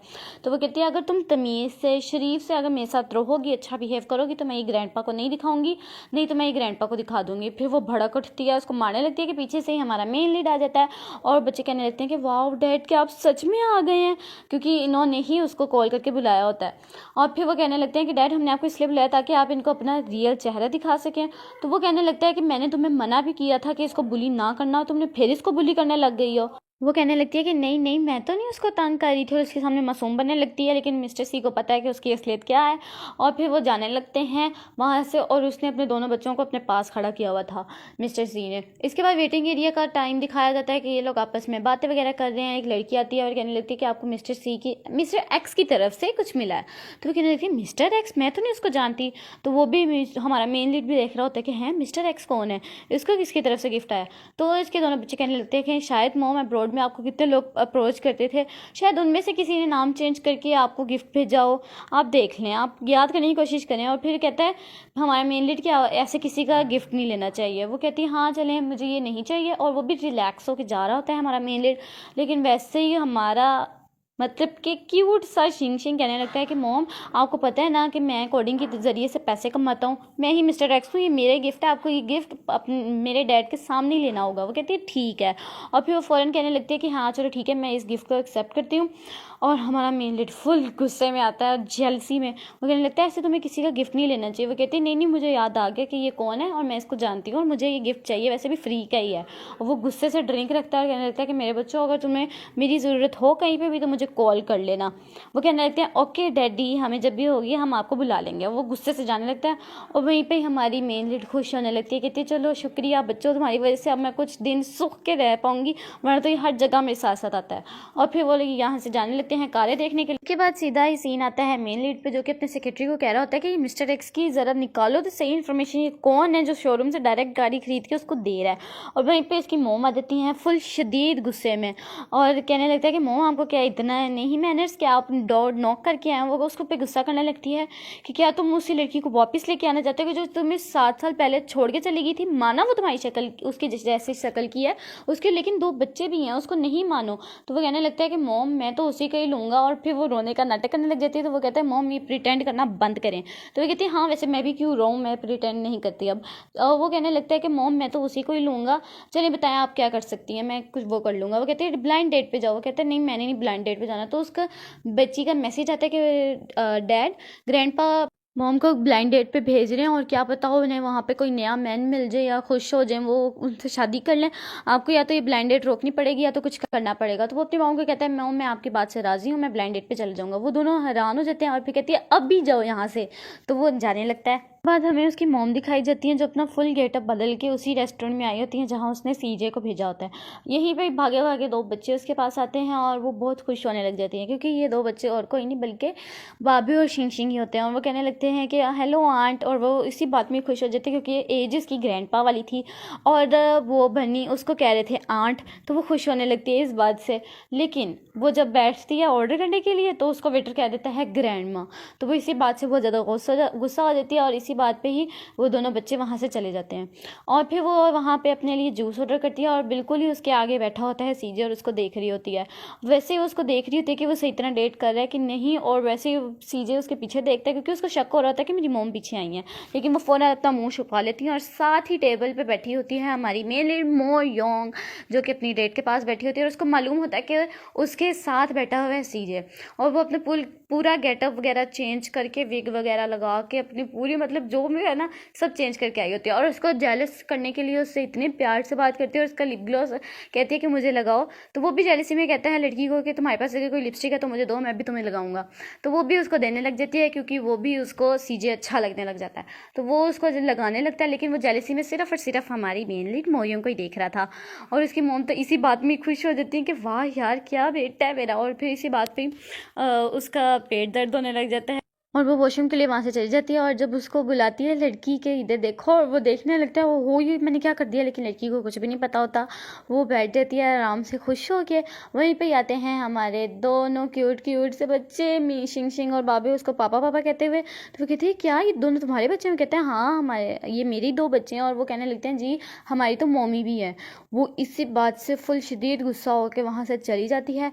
और ये तो इन्होंने काम कर लिया था यहाँ पे ख़राब, तो अब इनकी बारी थी मोयंग की डेट खराब करने की। वहाँ पे चले जाते हैं और कहने लगते हैं हनी ये तुम कहाँ आ गई हो, इतना भी गुस्सा क्या था? कहते हैं हनी तुम यहाँ पे क्या कर रही हो, मेरे साथ चलो। और वो भी सोच रही थी यार ये मेरे साथ क्या कर रहा है, और वो भी इसके साथ चली जाती है। और जब उसकी मॉम वापस आती हैं वॉशरूम से तो वो देखने लगती है मेरा बेटा कहाँ चला गया। और वो जब पूछती हैं वेटर से कि यहाँ मेरा बेटा बैठा हुआ था वो कहाँ गया, तो वो कहने लगती है कि यहाँ पे जो भी बैठा हुआ था वो यहाँ से उठ के चला गया। वो फिर कॉल करने लगती है अपने बेटे को कि कहाँ हो। वो कहता है कि मैं तो अब चला गया हूँ, अब आप खुद ही आ जाएं। वो कहती है कि मैं तुम्हें पीछे देखने गई थी और तुम मुझे भी साथ ले जाते। वो कहता है नहीं नहीं मॉम अब तो मैं पहुंच गया, अब आपको खुद ही आना पड़ेगा। इसके बाद हमें सीन दिखाया जाता है कि वो वापस घर पहुंच गए हैं। मोयंग को और उनके दोनों बच्चों को अपने घर ले आता है। आने के बाद सबसे पहले खुद बैठ जाता है और फिर वो दोनों बच्चों को आगे करती है मोयंग, और वो कहने लगते हैं कि सॉरी डैड हम आइंदा ऐसे नहीं करेंगे, हम आपको सच में अपना डैड बनाना चाहते हैं इसलिए किया था हमने ऐसा। तो वो प्यार करने लगता है उन्हें और उनको अपने पास बिठा लेता है। और उसने मोयंग से कोई बात करनी थी तो वो उनको कहता है कि नीचे प्ले स्टेशन वगैरह पड़े हुए हैं, जाके आप लोग खेल लें। तो बच्चे तो इसी बात पे खुश होकर भागने लग जाते हैं और चले जाते हैं वो नीचे खेलने के लिए। और मोयंग बैठ जाती है और वो कहने लगती है कि सॉरी मेरी बच्चों की वजह से अगर तुम्हें कोई तकलीफ़ पहुंची हो। तो वो कहता है ओके ओके इट्स ओके। वो कहते हैं किस बिहाफ पे तुम मेरी अपॉलॉजी को एक्सेप्ट कर रहे हो हैं? एक तो फियांसे तुम्हारी, ऊपर से एक्स गर्लफ्रेंड भी तुम्हारी, उसके जैसी मैं दिखती हूँ, और तुम्हारी एक और क्या कहते हैं उसको, फियांसे भी है। कहते हैं कौन सी फियांसे? वो कहते हैं वो जो विलन हमारी है वो फियांसे। वो कहते हैं नहीं नहीं वो तो मेरी बस बेस्ट फ्रेंड है और कुछ भी नहीं है, उससे ज़्यादा कुछ भी नहीं है। तो वो कहने लगती है अच्छा चलो कोई बात नहीं, तुमने मेरे बच्चों का ध्यान रखना है, बेबी सिटिंग करनी है, मैं जा रही हूँ काम के लिए। वो कहते हैं कहाँ? वो उसको बता देती है कि तुम्हारा ही काम है, क्लब जाना है मैंने, और डायरेक्टरी। वो कहते हैं हाँ हाँ अच्छा अच्छा तुम तो डायरेक्टर हो ना, तो तुम्हें तो मीटिंग्स के लिए जाना पड़ता है। वो उसको अपने क्लब का एड्रेस दे के जाने लगती है, उससे दरवाज़ा भी नहीं खुल रहा होता। हाथ दे यार। वो कहती है नई टेक्नोलॉजी में कैसे खोलूँ, क्योंकि वो उसको चिढ़ाने लग जाते हैं जैसे हम लोग चिढ़ा रहे हैं। और फिर वो वैसे ही जाने लगती है और कहता है विग उतार लेना, तुम मेरे कंपनी को प्रमोट करने जा रही हो, गिरा मत देना। इसके बाद वो यहाँ से चली जाती है और हमें सीन दिखाया जाता है कि वो आ रहे हैं मीटिंग करने के लिए क्लब में, और जो आई भी किसके साथ होती है भाई, हमारी विलन के साथ है ना, तो की है यार। और हमें दिखाई देता है कि विलन और उसके अंदर कोई ना कुछ लिंक है। इसके बाद वो बच्चों के लिए बेबी सिटिंग कर रहा होता है, उनको कहता है कि बेटा मुझे तो कुछ खाने का बनाना नहीं आता, आपको जो आता है आप बना के खा लो। तो वो कहने लगते हैं हम लोगों ने कहीं गलत डैड तो नहीं चूज़ कर लिया जिनको हमारे लिए कुछ बनाना भी नहीं आता। और वो टेंशन लेने लगता है कि मोयंग अभी तक आई क्यों नहीं है, वो तो इतनी जल्दी आ जाती है। चलो फिर वो बच्चों से पूछने लगता है कि वो कब तक आएगी। वो बच्चों को भी नहीं कुछ पता होता कि वो कब तक आएंगी। तो वो उसको गुस्से में मैसेजेस करने लगता है, मैसेजेस का वो रिप्लाई नहीं करती है। भैया वो कैसे करे, मीटिंग में है ना। उसके बाद उसको कॉलों पे कॉलें करने लग जाता है, वो भी नहीं उठाती वो, कुछ ना कुछ गड़बड़ है दया। उसके बाद फिर हमें दिखाया जाता है वो सेक्रेटरी को फिर से बेबी सिटिंग के लिए बिठा लेता है, कहता है वापस आओ। वो कहता है मैं ही क्यों हमेशा बेबी सिटिंग करूं, मैं ही क्यों करूं। फिर भी वो आ जाता है। वो कहता है कि आप हमारी बेबी सिटिंग करेंगे? वो कहता है जी बेटा, और मैं क्या ही कर सकता हूँ। इसके बाद फिर हमें दिखाया जाता है क्लब का सीन, जहाँ पे वो उसको ड्रिंक पे ड्रिंक कराई जाता है, और उसको मोइन को पता लग जाता है कि मेरी ड्रिंक में कुछ था, क्योंकि उसको अजीब फील होने लग जाता है। और वो सोचती है कि मैं वॉशरूम चली जाती हूँ ताकि यहाँ पे कुछ गड़बड़ ना हो। वो कह के जाने लगती है तो वो उसको पकड़ लेता है, लेकिन वो किसी तरीके उसको मार के और वहाँ से चली जाती है ताकि कुछ गलत ना हो। इसके बाद हमारा दिखाया जाता है हीरो, जो कि मोयंक किसी और को समझ के कहने लगता है यार एनू हन अपनी बीवी का भी नहीं पता। फिर उसके बाद आती है विलन, वो कहती है कि मोयंक कहाँ गई। वो कहता है कि वो तो रेस्टरूम, वो तो वॉशरूम के लिए चली गई। वो कहती है एक काम दिया था वो भी नहीं तुमसे किया हुआ। उसके बाद वो फाइनली ढूंढता ढूंढता मोयंक के पास आ जाता है और उसको पकड़ लेता है। और हमारी मेन लीड तो भाई उसको घूरने लग जाती है और उसको किस भी करने लगती है, लेकिन वो पीछे हो जाता है। वो कहता है तुम्हें पता भी है मैं कौन हूँ? वो कहती है हाँ हाँ मुझे पता है तुम सीजेंग हो, हमारे मेन लीड का नाम सीजेंग है। उसके बाद वो उसको टच करने लगती है और उसको वो उठा के लेके जाने लगता है, क्योंकि वो यहाँ पे कुछ भी नहीं करना चाहता था। उसके बाद वो उसको घूरी जाती है यार, ये कितना वो वाला मोमेंट है। उसके बाद वो फिर उसको घर ले आता है और फिर ये बस शुरू इन्हों और कोई काम ही नहीं हैगा, हर एक एपिसोड जो है शुरू कर देने। और फिर कहता है कि तुम अब मुझे छोड़ के नहीं जा सकते, अब तुम्हें झेलना ही पड़ेगा मुझे। और फिर नेक्स्ट मॉर्निंग दिखाई जाती है जहाँ पे वो बिल्ली से डर के उठता है और फिर सोचने लग जाता है, लगता है क्या वो मुझे फिर छोड़ के भागी। लेकिन वहीं से वो अपने बालों को सुखाती आती है। वो कहता है मुझे लगता है तुम फिर मुझे छोड़ के चली गई। वो कहती है मैं क्यों छोड़ के जाऊँगी, हम तो वैसे भी अडल्ट हो गए, हमारी एक मिस्टेक थी। वो कहता है क्या ये मिस्टेक थी हमारी? तुम इसको मिस्टेक कह भी कैसे सकती हो, अब तुम अपनी रिस्पॉन्सिबिलिटी से भाग रही हो, तुम इस तरह कह भी नहीं सकती हो। वो कहती है क्यों, हम लोग कुछ भी कर सकते हैं। वो इस तरह बस लड़ने लग जाता है, लड़ते ही रहते हैं ये लोग आपस में। लड़ते लड़ते वो लेट जाता है। वो कहता है कि तुम्हारी कौन सी परफॉर्मेंस अच्छी थी। वो कहती है क्या तुम मेरे बारे में ऐसे लफ्ज़ कैसे बोल सकते हो। इसके बाद वो कहती है कि जल्दी जल्दी उठो, हम लोगों ने बच्चों को भी जवाब देना, जाओ जाके वॉशरूम में चले जाओ। वो भी सोचने लगता है यार मैं जाऊँ कैसे, क्योंकि उसने कुछ भी नहीं पहना था। वो वहीं पर गिरने लग जाता है। फिर वो जल्दी जल्दी संभल के जाता है वॉशरूम। नीचे आती है मोयंग, तो पता लगता है कि दोनों बच्चे उसके कहते हैं मॉम अरेस्ट यू। वो फिर उसको कहने लगते हैं कि आप अरेस्ट हो गई हैं, आप अपने वकील का इंतज़ाम कर सकती हैं, अब सारे काम अदालत में ही होंगे, क्योंकि हमें पता लग गया है कि रात को क्या हुआ था। वो कहती है कि क्या हुआ था बेटा, मुझे क्यों नहीं पता। तो फिर वो कहने लगती है कि मोम हमने देख लिया था कि डैड आपको उठा कर लेके आए। वो कहने लगती है कि नहीं बेटा, मोम बस ड्रिंक करके आ गई थी, इसलिए उन्होंने वो मुझे उठाया हुआ था। तो वो कहने लगते हैं कि मॉम मैरिज सर्टिफिकेट इतना भी कोई महंगा नहीं, हमने सुना है आप लोग आराम से जाके मॉम और डैड जाके मैरिज सर्टिफिकेट क्यों नहीं ले लेते, हम आपकी फ़ीस भर देंगे उसकी। तो वो आपस में लड़ने लगते हैं कि फ़ीस तुम दोगी। वो कहने लगता है नहीं तुम दोगे। वो कहते हैं तुम दोगे, वो कहते हैं तुम दोगे। इसी में वो रोकने लगती है अपने बच्चों को इसके बाद वो कहने लगती है, क्या मेरे बच्चों मैं सच में उससे शादी कर लूँ, क्या तुम लोग यही चाहते हो? कहते हैं यस मॉम। वो कहते हैं ठीक है, मैं इसके बारे में सोचूंगी। इसके बाद हमें दिखाया जाता है हमारा मेन लीड जो कि तैयार व्यार होके आया होता है अपने काम पे। है तो बॉस ही भाई। और वो कहने लगता है कि मोयंग काम पे आई है? वो कहता है जी, वो तो कब से आई हुई है। वो वहाँ से जाने लगता है तो वो उसके पीछे पीछे आने लगता है। वो कहता है तुम मेरे पीछे क्यों आ रहे हो, तुम्हें मेरे पीछे आने की कोई ज़रूरत नहीं, खासतौर पे मुझे फॉलो करने की कोई ज़रूरत नहीं। वो फिर बैठ जाते हैं आराम से। वो कहता है चलो शुक्र है मुझे टाइम मिला सुकून का। लेकिन कहाँ ये हमारे मेन लीड को बर्दाश्त होना था। वो हल्की सी खांसी करता है तो वो फ़ौरन से खड़ा हो जाता है उठ के, और वो उसको गुस्से से देखने लगता है। लेकिन वो मुंह इधर उधर कर लेता है कि मैं तो आपको देख ही नहीं रहा, आप इधर कोई है। और फिर हमारी दिखाई जाती है विलन जो कि कॉफ़ी बना रही होती है। मोयंग को देख के वो वापस चली जाती है, जाने लगती है। तो वो फिर मोयंग रोक लेती है। वो कहती है कि मुझे पता है कि तुमने रात को क्या किया था। वो कहती है हाँ, तो तुम्हें कोई मसला है? वो कहती है कि तुमने इतनी बोरिंग स्किल्स है, कम से कम मेरी बेइज्जती तो ना करो, तुम कोई अच्छी सी स्किल्स करो ताकि मुझे मज़ा भी आए। और फिर वो अपनी स्किल दिखाने लगती है, यानी कि वो अपना पानी का कप उसके ऊपर फेंक देती है। वो कहती है ये मेरी अभी सिर्फ स्टेप 1 है। वो भी जब गुस्से से उसके ऊपर पानी फेंकने लगती है तो वो उसका हाथ पकड़ लेती है। वहीं से आ जाता है हमारा मेन लीड और वो कहने लगता है कि सॉरी करो। तो हमारी मेन लीड को लगता है कि वो उसको कह रहा है, लेकिन वो नहीं, वो विलन को कह रहा होता है कि उसको सॉरी करो। तो वो कह रही होती है कि तुम आपने अभी तक इतनी देखा भी नहीं कि गलती किसकी है किसकी नहीं, आप इतने प्यार में अंधे हो गए हैं। वो कहते हैं कि तुम्हें भी पता है कि गलती किसकी है और किसकी नहीं है, ये तुमने रात को क्या किया था तुम्हें ये भी पता होगा। के बाद मोयंग तो कहने लगती है कि तुम अपने अफेयर्स को खुद ही संभालो पर्सनल, और मैं तो यहाँ से जा रही हूँ। वो गुस्से में यहाँ से चली जाती है। उसके जाने के बाद वो विलन को कहने लगता है कि तुमने अगर मोयंग को ज़रा सा भी हर्ट किया तो मेरे से बुरा कोई भी नहीं होगा। इसके बाद मोयंग दिखाई देती है जो अपने दोनों बच्चों के साथ आई होती है उनको खिलाने के लिए। वो अभी बहुत ज़्यादा मज़े कर ही रहे होते हैं कि पीछे से एक टेडी बियर आ रहा होता है। उनको लगता है कि कोई लकी ड्रॉ होगा। वो बीच में से बॉल निकालते हैं तो उसका मतलब उससे पूछने लगते हैं। तो वो कहने लगते हैं कि आप मेरा फेस देख पाएंगे। वो कहती है हमने आपका फेस देखी क्या करना है। तो बच्चे तो खुश होने लग जाते हैं, दिखाओ दिखाओ हमें तो अपना फेस दिखाओ। तो वो उतारते, और ये वही इंसान होता है जो कि थाईलैंड में बिल्कुल उसकी इन्फॉर्मेशन जाने के बाद फ़ौरन वापस आ गया था यहाँ पे। तो वो तो उसको पहचान नहीं रही होती, पता नहीं क्यों। और पीछे से एक और टेडी बियर आ जाता है जो कि उसको बेयर पकड़ाने की कोशिश करता है। तो उसको पता लग जाता है कि ये भी कोई स्कैमर होगा इस आगे वाले की तरह। तो वो कहने लगती है बेटा इनसे मत कुछ भी लेना, ये स्कैमर्स हैं। और फिर उनको वापस टेडी बियर पकड़ा के अपने बच्चों को लेके जाने लगती है, और वो उसको देख रहा होता है पीछे से थाईलैंड वाला। तो बस यहाँ पे होते हैं सेक्रेटरी उसके पास आता है और कहने लगता है कि हमें पता लग गया है कि किसने सीक्रेट की चुराई है। तो वो कहता है जल्दी जल्दी से इन्वेस्टिगेशन करो और मुझे उसका नाम बताओ। इसके बाद हमें दिखाई जाती है हमारी मेन लीड मोयोंग जो कि कर रही होती है ड्रिंक, और दोनों बच्चे बैठ के उसको देख रहे होते हैं। वहीं से आ जाता है हमारा मेन लीड मिस्टर सी। तो वो दोनों बच्चे खुश होने लगते हैं, उनको उनके गिफ्ट पकड़ा के चला जाता है मोयोंग के पास। वहाँ पर जाके बैठने लगता है तो वो मोयोंग कहने लगती है कि तुम्हें इतनी भी मैनर्स नहीं है कि तुम कभी भी मुँह उठा के आ जाते हो। तो वो कहता है कि मेरी मर्ज़ी, मैं आऊँ ना आऊँ, क्योंकि मैं बच्चों की वजह से आता हूँ और मैं वैसे भी फ्री था तो इसलिए आ गया यहाँ पे। तो वो कहने लगती है कि तुम इन बच्चों को मना भी तो कर सकते हो। वो कहता है क्यों, मैं इनको रिजेक्ट क्यों करूँ, इतने क्यूट क्यूट से तो बच्चे हैं। इसके बाद वो दोनों बच्चे ये बात सुन के वहाँ से भाग जाते हैं, और वो कहने लगती है कि तुम मुझे पहले बहुत ज़्यादा अनोइंग लगते थे लेकिन अब नहीं लगते, अब तुम मुझे सही लगते हो।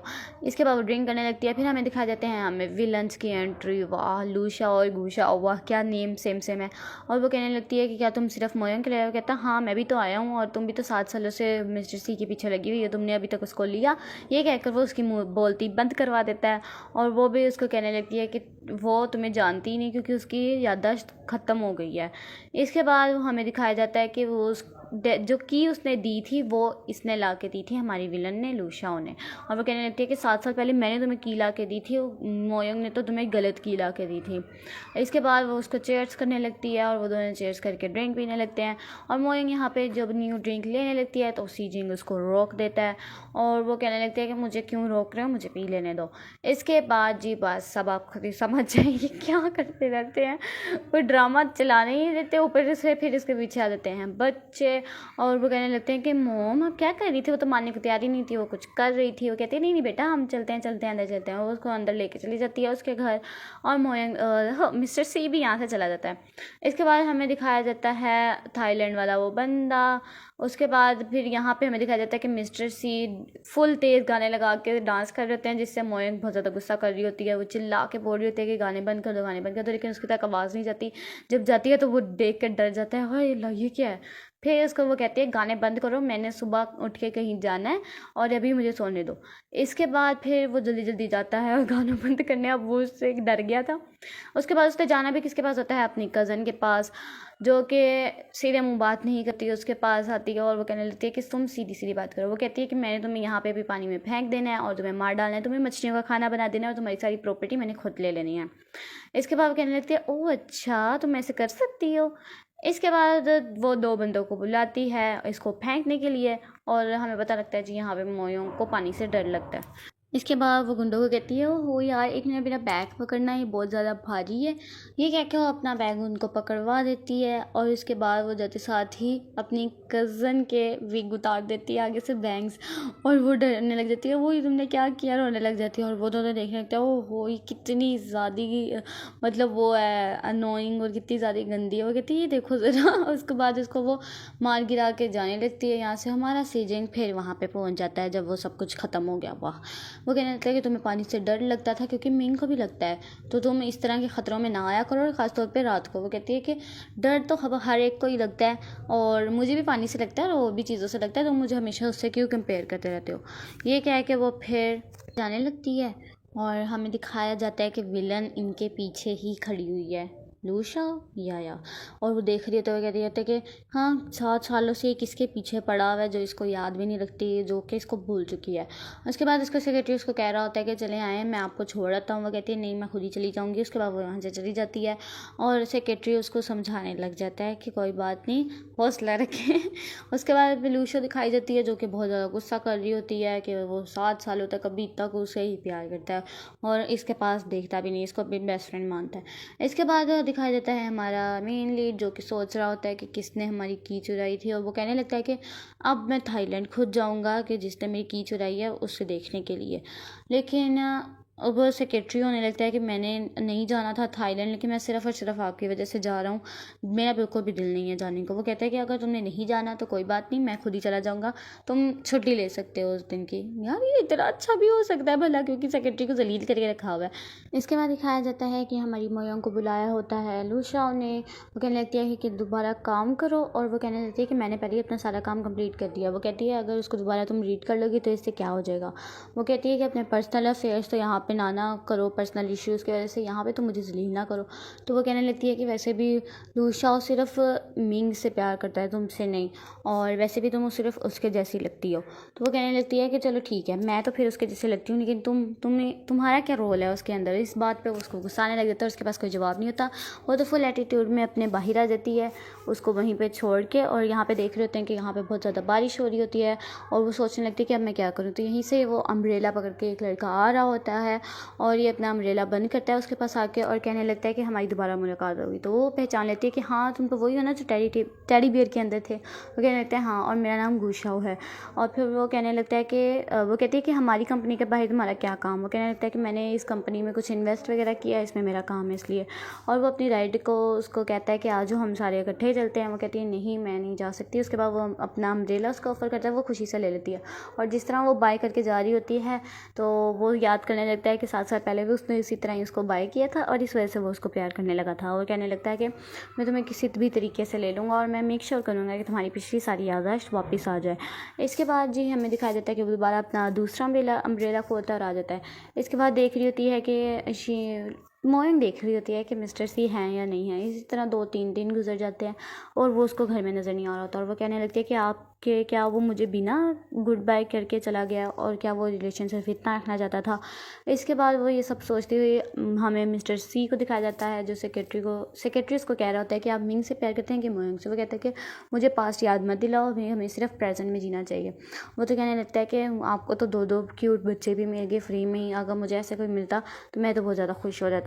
तो वो कहने लगता है हाँ वैसे बच्चों की याद तो मुझे भी आ रही है। और फिर वो उनको मैसेज करने लगता है कि बच्चों मैं जल्दी आऊँगा। और फिर ये मैसेज वो दोनों बच्चे भी सुनते हैं वो उसी वॉच पे जो उसने उसको गिफ्ट की होती है, और वो सुन के बहुत ज़्यादा खुश हो रहे होते हैं, और वो भी उनको मैसेज कर रहे होते हैं कि डैड जल्दी आइएगा घर।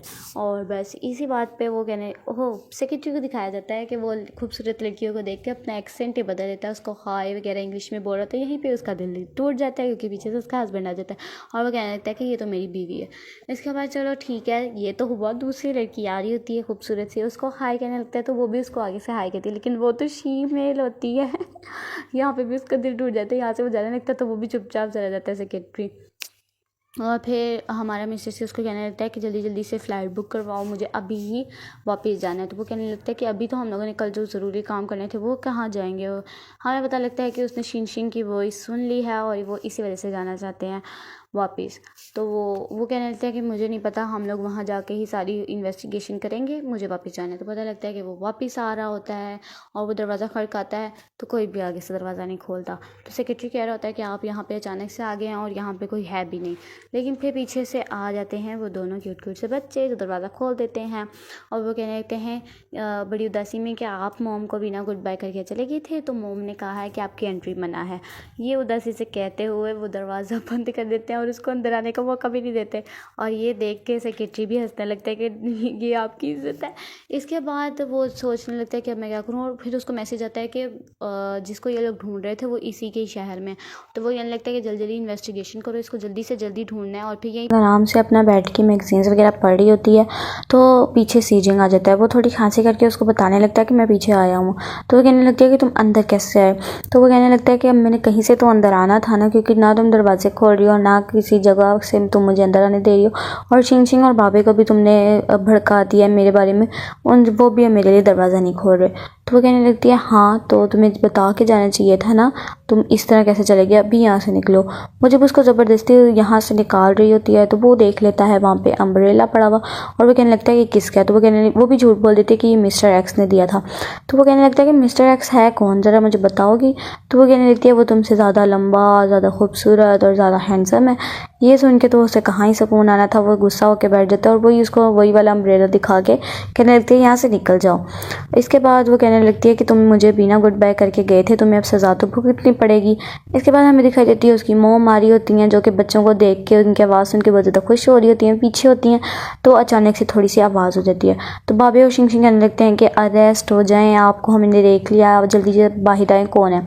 तो वो कहने लगती है बच्चों मैं हूँ, आपने मुझे पहचाना। तो वो कहते हैं जी आंटी आए, आके बैठी। वो उनकी पीगी वाली जगह पे आके बैठ जाती हैं और फिर उनसे बातें करने लगती हैं। तो शिंग और बाबे कहते हैं कि हमें लगता है कि आप हमारे डैडी को ख़रीदने आए, लेकिन आप हमें जितने भी पैसे देंगी लेकिन हम अपने डैडी को नहीं देंगे। तो वो कहने लगती है कि नहीं नहीं बेटा, मैं ये तो नहीं करने आई। लेकिन बाबे कहती है कि अगर आप हमें थोड़े से ज़्यादा पैसे देंगी तो हम मान भी जाएंगे। तो शिंग कहने लगता है कि क्या हो गया, क्या हमारे डैड की सिर्फ इतनी सी वैल्यू है।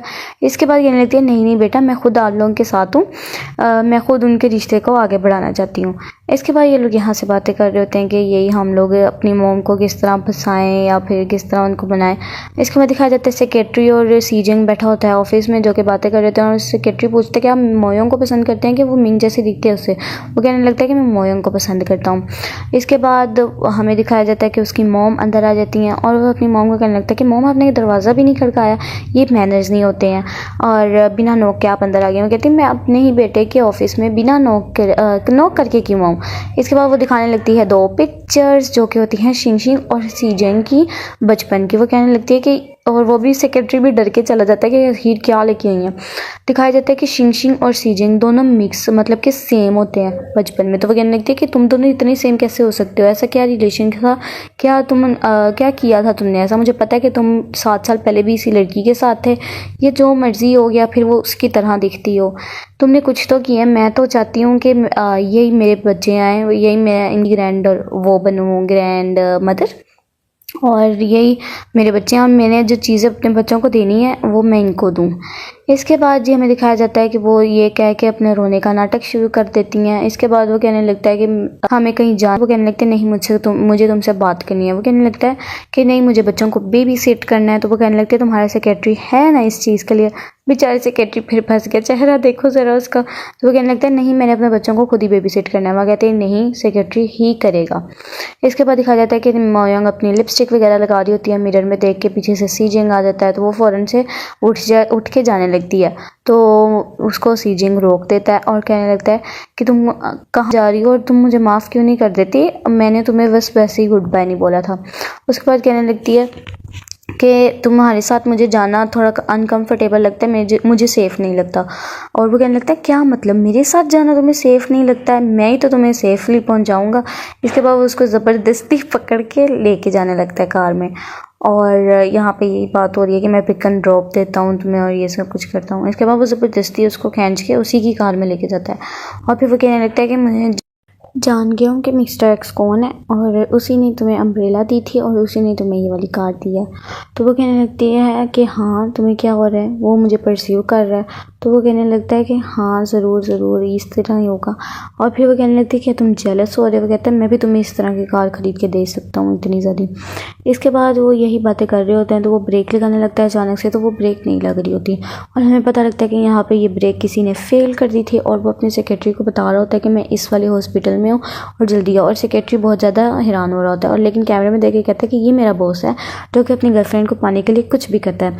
इसके बाद वो हॉस्पिटल से होके वापस आ जाते हैं और वो कहने लगता है कि मैं ज़रूर पता लगवाऊंगा कि किसने ब्रेक फेल किया और तुम्हारे साथ आइंदा ऐसा नहीं होगा। तो वो कहने लगती है कि तुम्हें पता है ना कि मैं मिंग नहीं हूँ, मैं मोयोंग हूँ। तो वो कहने लगता है कि हाँ मुझे पता है कि तुम मिंग नहीं हो, मोयोंग हो और मैं मोयोंग को ही प्यार करता हूँ और तुम्हारे बच्चों को भी अपने बच्चे समझूंगा। और वो बस फिर खुशी में उसको किस कर देती है और दोबारा चाहता है तो दोबारा कर देती है। इसके बाद वो जाने लगती है भाग के वहाँ से खुशी से। तो वो कहने लगता है कि आहिस्ता जाओ, लेकिन वो तो दोनों इतने खुश होते हैं और वो वहाँ से तेज़ भाग के चली जाती है। इसके बाद दिखाया जाता है कि उसकी मॉम आई है अंदर और उस वहीं से ही मोयोंग आ जाती है।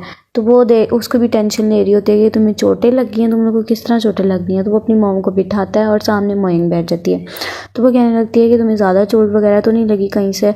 और वो समझ जाती है कि इसने अपनी गर्लफ्रेंड को बचाने के लिए अपने आप को इतनी चोटें खाई हैं। और वो हैरान हो जाता है कि मॉम को कैसे पता लगा। इसके बाद वो कहती है कि मुझे पता है तुम लोग का कुछ ना कुछ चल रहा है। तो वो कहने लगती है कि नहीं हमारा तो कुछ भी नहीं चल रहा। तो वहीं से दोनों बच्चे आ जाते हैं ग्रैंडमा कहते हुए। तो वो हैरान हो जाते हैं, क्या तुम लोग सच में इसको जानते हो। वो कहती है कि तुम लोग कब से इसको जानते हो। वो कहती है हम तो बहुत पहले से जानते हैं एक दूसरे को और हम तो अब दोस्त भी बन गए हैं अच्छे वाले। तो वो कहने लगती है अगर तुम लोग कुछ चाहते हो, अगर तुम लोग सीरियस हो तो तुम लोग शादी कर सकते हो, मैं तुम लोग को मना नहीं करूँगी और मैं तुम्हें शॉपिंग पे भी लेके जाऊँगी। तो वो मना कर देती, लेकिन वो हमारी थी सासू माँ, वो कैसे मना कर सकती थी। और सीजन को तो इसी बात पे गुस्सा आ रहा होता है कि वो कहने लगती है कि हमारे अंदर कुछ भी नहीं चल रहा। और फिर वो कहने लगता है कि मैंने कोई बात करनी है मोयोंग से। तो वो दोनों वहाँ से चले जाते हैं और कहने लगता है कि सीजन के तुमने इस तरह मोम को बोला भी तो कैसे बोला। तो वैसे अचानक से सेक्रेटरी होने लग जाता है और वो कहता है कि किसी ने ज़बरदस्ती ब्रेक फेल की थी। तो वो उस पर गुस्सा करने लगता है कि तुम तो मेरे ड्रीम्स में भी ऐसी बातें बताने आ जाते हो। तो वो सॉरी कहता हुआ वापस चला जाता है। तो 2 दफ़ा मोयोंग उसको मतलब इस तरह के इशारे करती है। तो वो भी काफ़ी देर बाद समझता है और वो भी इशारे करने लगता है। वो तो बस दोबारा जब करने लगता है तो वो उठ के चल जाती है कि मैं बच्चों को देखने जा रही हूँ। वो तो बस इसी में खुश हो जाता है। इसके बाद सीजन इंतज़ार कर रहा होता है किसने ब्रेक फेल किया। तो पता लगता है जी हमारी विलन मिस मो ने ब्रेक फेल किया। और वो इतने ऐसे टैके से आई होती है सामने। वो कहता है कि इतना कुछ करने के बाद तुम कैसे सामने आ रही हो, तुम्हें पता है मैं और मोयोंग मरते मरते बचे हैं। वो कहती मुझे नहीं पता था तुम ड्राइव करोगे, अगर तो मुझे पता होता तो मैं कभी भी ना करती। मैं तो सिर्फ उसको अपने रास्ते से ख़त्म करना चाह रही थी, हम दोनों के बीच से ख़त्म करना चाह रही थी। वो ये सुन के बहुत ज़्यादा गुस्सा होता है और उसको हर तरफ से निकाल देता है, उसको जॉब से हर चीज़ से निकाल के उसको भेज देता है। वो चीखती चिल्लाती हुई चली जाती है। और यहाँ से दिखा जाता है जी वो अपनी मोयोंग को मतलब कि उसकी सासू माँ अपनी मोयोंग को इतनी कुछ ख़रीद के दे रही होती है, गोल्ड की चीज़ें ले के दी जा रही होती है। उसकी पूरी बॉडी पे जहाँ पे वो पहन सकती थी वहाँ के लिए सबके लिए गोल्ड खरीद लेती है और फिर भी वो इतना कुछ खरीदती रहती है, अभी भी रुकती नहीं है। तो मोयोंग रोकने लगती है कि इतना कुछ ना खरीदें, लेकिन वो कहाँ बाज आने वाली थी। इसके बाद दिखाया जाता है कि मिस मो आ रही होती हैं लू शाओ के पास, जो कि उसको देख लेता है। वो फिर भी गेम खेल रहा होता है।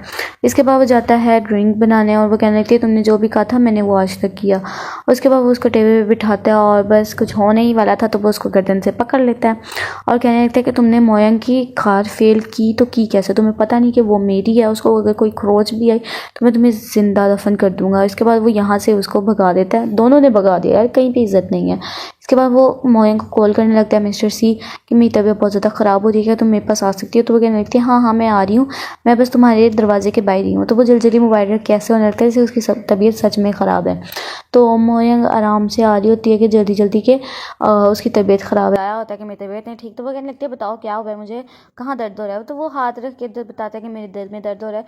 तो वो समझ जाती है कि वो नाटक कर रहा है, बहाने बना रहा है। तो वो कहने लगती है कि कम से कम ये तो ना करो, बहाने तो ना बनाओ।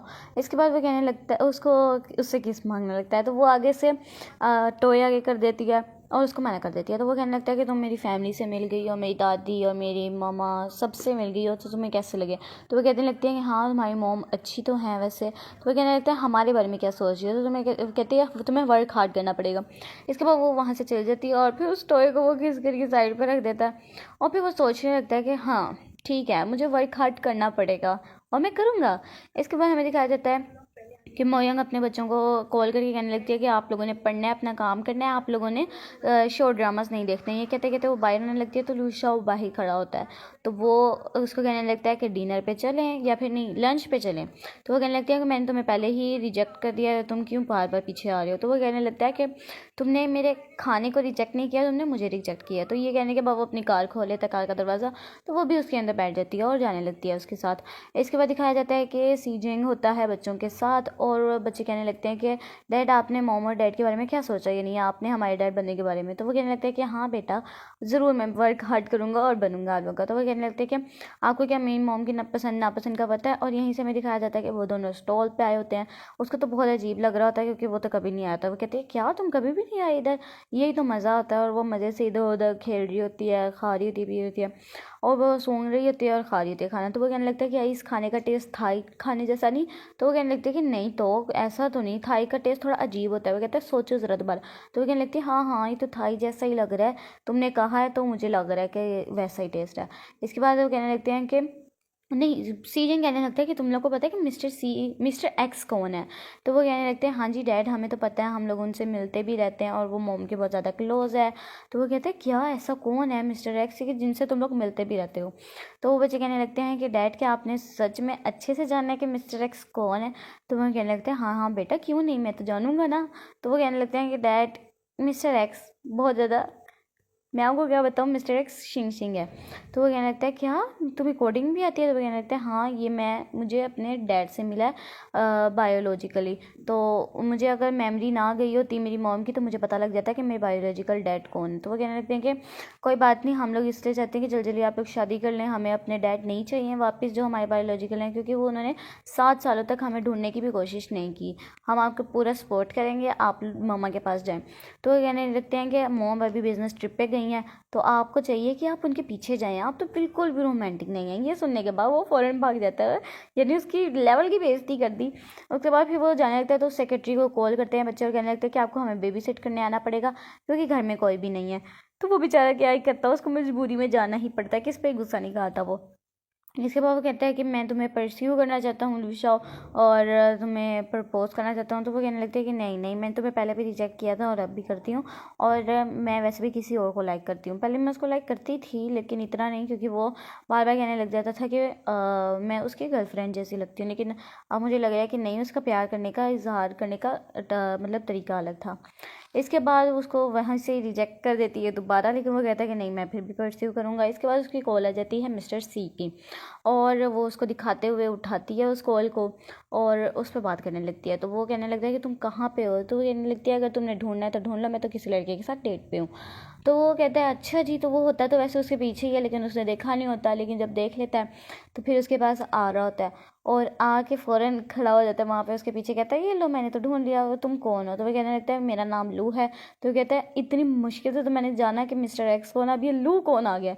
तो वो कहने लगता है कि मैं तो इसको परस्यू करने लगा हूँ। तो वो कहने लगता है कि वैसे भी ये मेरी है, तुम्हारे तो चांसेस बिल्कुल भी नहीं है। और वो जिस तरह उसको गुस्से में उठा के लेके जाने लगता है जेलिसी में, उसको तो बहुत ही गुस्सा आता है रुषा को और वो उसको पता नहीं कहाँ गुस्सा निकाले और वो उसको एक्वेरियम में ले आता है और वो उसको वहाँ पे जाके अपना बैंक अकाउंट और अपने फ़ोन का पासवर्ड बताने लगता है और कहने लगता है कि मैं और मेरा सब कुछ शादी के बाद तुम्हारा होगा। वो उसको देखने लगती है और फिर उसको एक जगह पर लेके जाके वहाँ पे प्रपोज कर देता है और कहने लगता है कि क्या तुम मुझसे शादी करोगी? और फिर वो थोड़ा सा टाइम लेने के बाद कहती है नहीं नहीं, मैं ऐसा क्यों कहूँगी, हाँ बिल्कुल नहीं की वो कोई वजह भी नहीं है। तो वो हाँ कह देती है और यहीं पे ये लोग किस करते हैं। इसके बाद वो कहने लगती है कि तुमने ये सारा एक्वेरियम मेरे लिए बुक किया है पूरा का पूरा। वो कहने लगता है हाँ, और फिर वो दोबारा करने लगते हैं किस।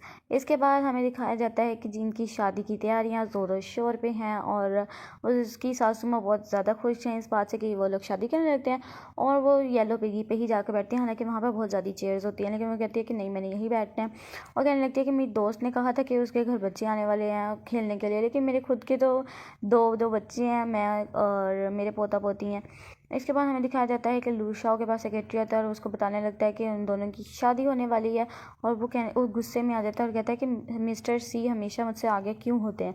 उसके बाद वो उस गुस्से में ग्लास भी तोड़ देता है। यहीं पे आ जाते हैं ग्रैंड पा और शादी का दिन आ जाता है। यहाँ पे ये शादी का दिन था और फिर वो सबसे मिलने के बाद वहाँ जाके साइड पे बैठ जाते हैं। यहीं पे दिखाई जाती है कि सासू माँ भी आ गई हैं अपने दोनों बच्चों को लेके और फिर वो बच्चों को भेज के उनसे हैंडशेक करने लगती हैं और उसके साथ ही आके बैठ जाती हैं और वो कहने लगती हैं कि अच्छा जी, तो फिर हम लोग फैमिली बन गए हैं आपस में। तो वो कहने लगता है लेकिन मैं फिर भी आप लोग से एक स्टेप आगे हूँ। वो कहने लगती है कि कैसे। वो कहने लगता है कि शादी के बाद सीजिंग तो मेरे साथ ही रहेगा ना मेरे घर। वो कहने लगते हैं क्यों, शादी के बाद मैंने अपना सब कुछ अपने बच्चों को दे देते हैं तो वो अपने अलग ही रहेंगे एक जगह पे, तो वो ना तुम्हारे पास रहेगा ना मेरे पास रहेगा। तो इसी बात पे इनकी छोटी मोटी नोक झोंक चलती रहती है और फिर वो कहने लगता है कि लास्ट पे कि हम दोनों ही जीत गए।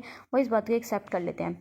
सेक्रेटरी जो कि तैयारियों वगैरह में लगा रहता है और फिर मोयंग बाहर देखने आती है क्योंकि उसको पता होता है कि सीजिंग उसको देखने आएगा बाहर।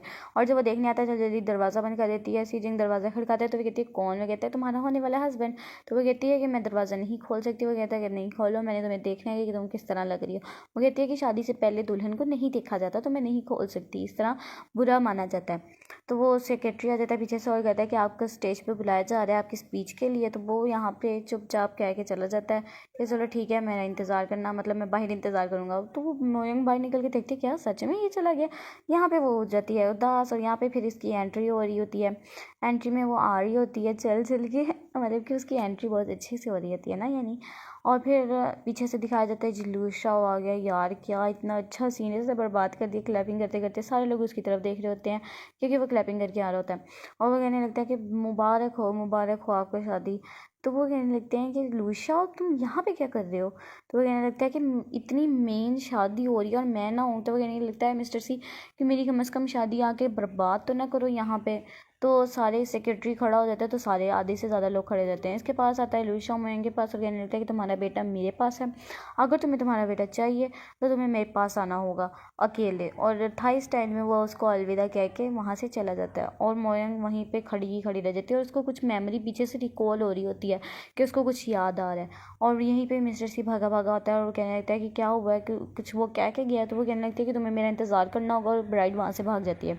सारे लोग खड़े हो जाते हैं और कहने लगते हैं कि क्या हो गया, ब्राइड वहाँ से भाग गई है। उसके बाद मिस्टर सी कहने लगता है कि 7 साल पहले भी तुम मुझे छोड़ के चली गई थी और अब भी तुम मुझे शादी के टाइम छोड़ के भाग गई है। पीछे से सेक्रेटरी आता है बाबे को पकड़ के और कहने लगता है कि बाबे इधर है, शिंग नहीं है, वो पता नहीं कहाँ चली गई है। तो वो बाहर ढूंढने आ रहा होता है, उसको कोलों पे कोले कर रहा होता है मोयंग को। वो भी कॉल नहीं उठा रही होती है, हर तरफ उनको ढूंढ रहा होता है और कहने लगता है कि ये अचानक से क्या हो गया। और मोयंग भी अपना चेंज वगैरह करके आ रही होती है और वो लूशा के पास आ जाती है अकेले, जहाँ पे उसने उसको बुलाया होता है। कहने लगता है मेरे बेटे तुम कहाँ हो। जल्दी भाग के आई होती है और कहने लगती है कि मेरा बेटा कहाँ है, शिंग कहाँ है, जल्दी मुझे बताओ। तो वो कहने लगता है कि सारे गार्ड्स को उसके पास भेज देता है और कहने लगता है कि इनसे फाइट करो। और उसको भी अपना सेल्फ डिफेंस आया होता है और उसको भी कराटे वगैरह सब आए होते हैं पिछली लाइफ से ही।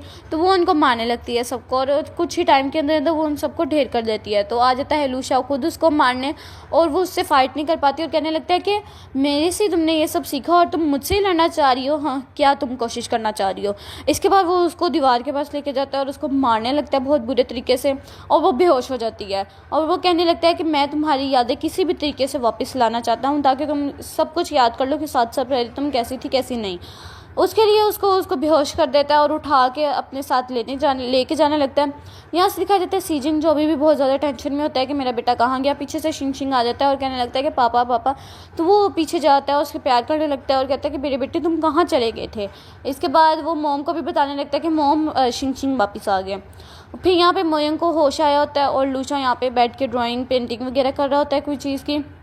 और मोयंग उठ के कहने लगती है कि ये मैं कहाँ हूँ, और उसको कुछ कुछ यादें याद आ रही होती हैं। उसको कहता है कि मैं तुम्हें सारी यादें दिलवाऊंगा, और उसको भी कुछ कुछ यादें याद आई होती हैं उसमें से कि 7 साल पहले मैं कैसी थी कैसी नहीं। और कहने लगती है कि 7 साल पहले मैं जैसी भी हूँ, कोई जो भी हूँ, लेकिन मैं ना तुमसे पहले प्यार करती थी और ना ही मैं अब प्यार करती हूँ।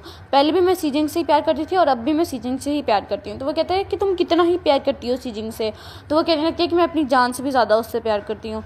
इसके बाद वो उस पर बहुत ज़्यादा गुस्सा होता है और उसको गुस्से में बातें सुनाने लगता है, और फिर वो उसको कहने लगता है कि मुझे तुम्हें पहले भी किसी मिशन पे नहीं भेजना चाहिए था। मैंने सिर्फ और सिर्फ सीजिंग के पास तुम्हें इसलिए भेजा था कि तुम उसका डाटा चुरा के लाओ, उसकी कंपनी का डाटा मेरे लिए लेके आओ, लेकिन तुम वो भी उसके लिए उसकी वजह से फेक लेके आई थी। उसके फिर सारी यादें पिछली आ रही होती हैं कि 7 साल पहले मैं कैसी थी, कैसे उससे बातें वगैरह करती थी और किस तरह हम लोग रहते थे आपस में, बहुत अच्छे तरीके से रहते थे।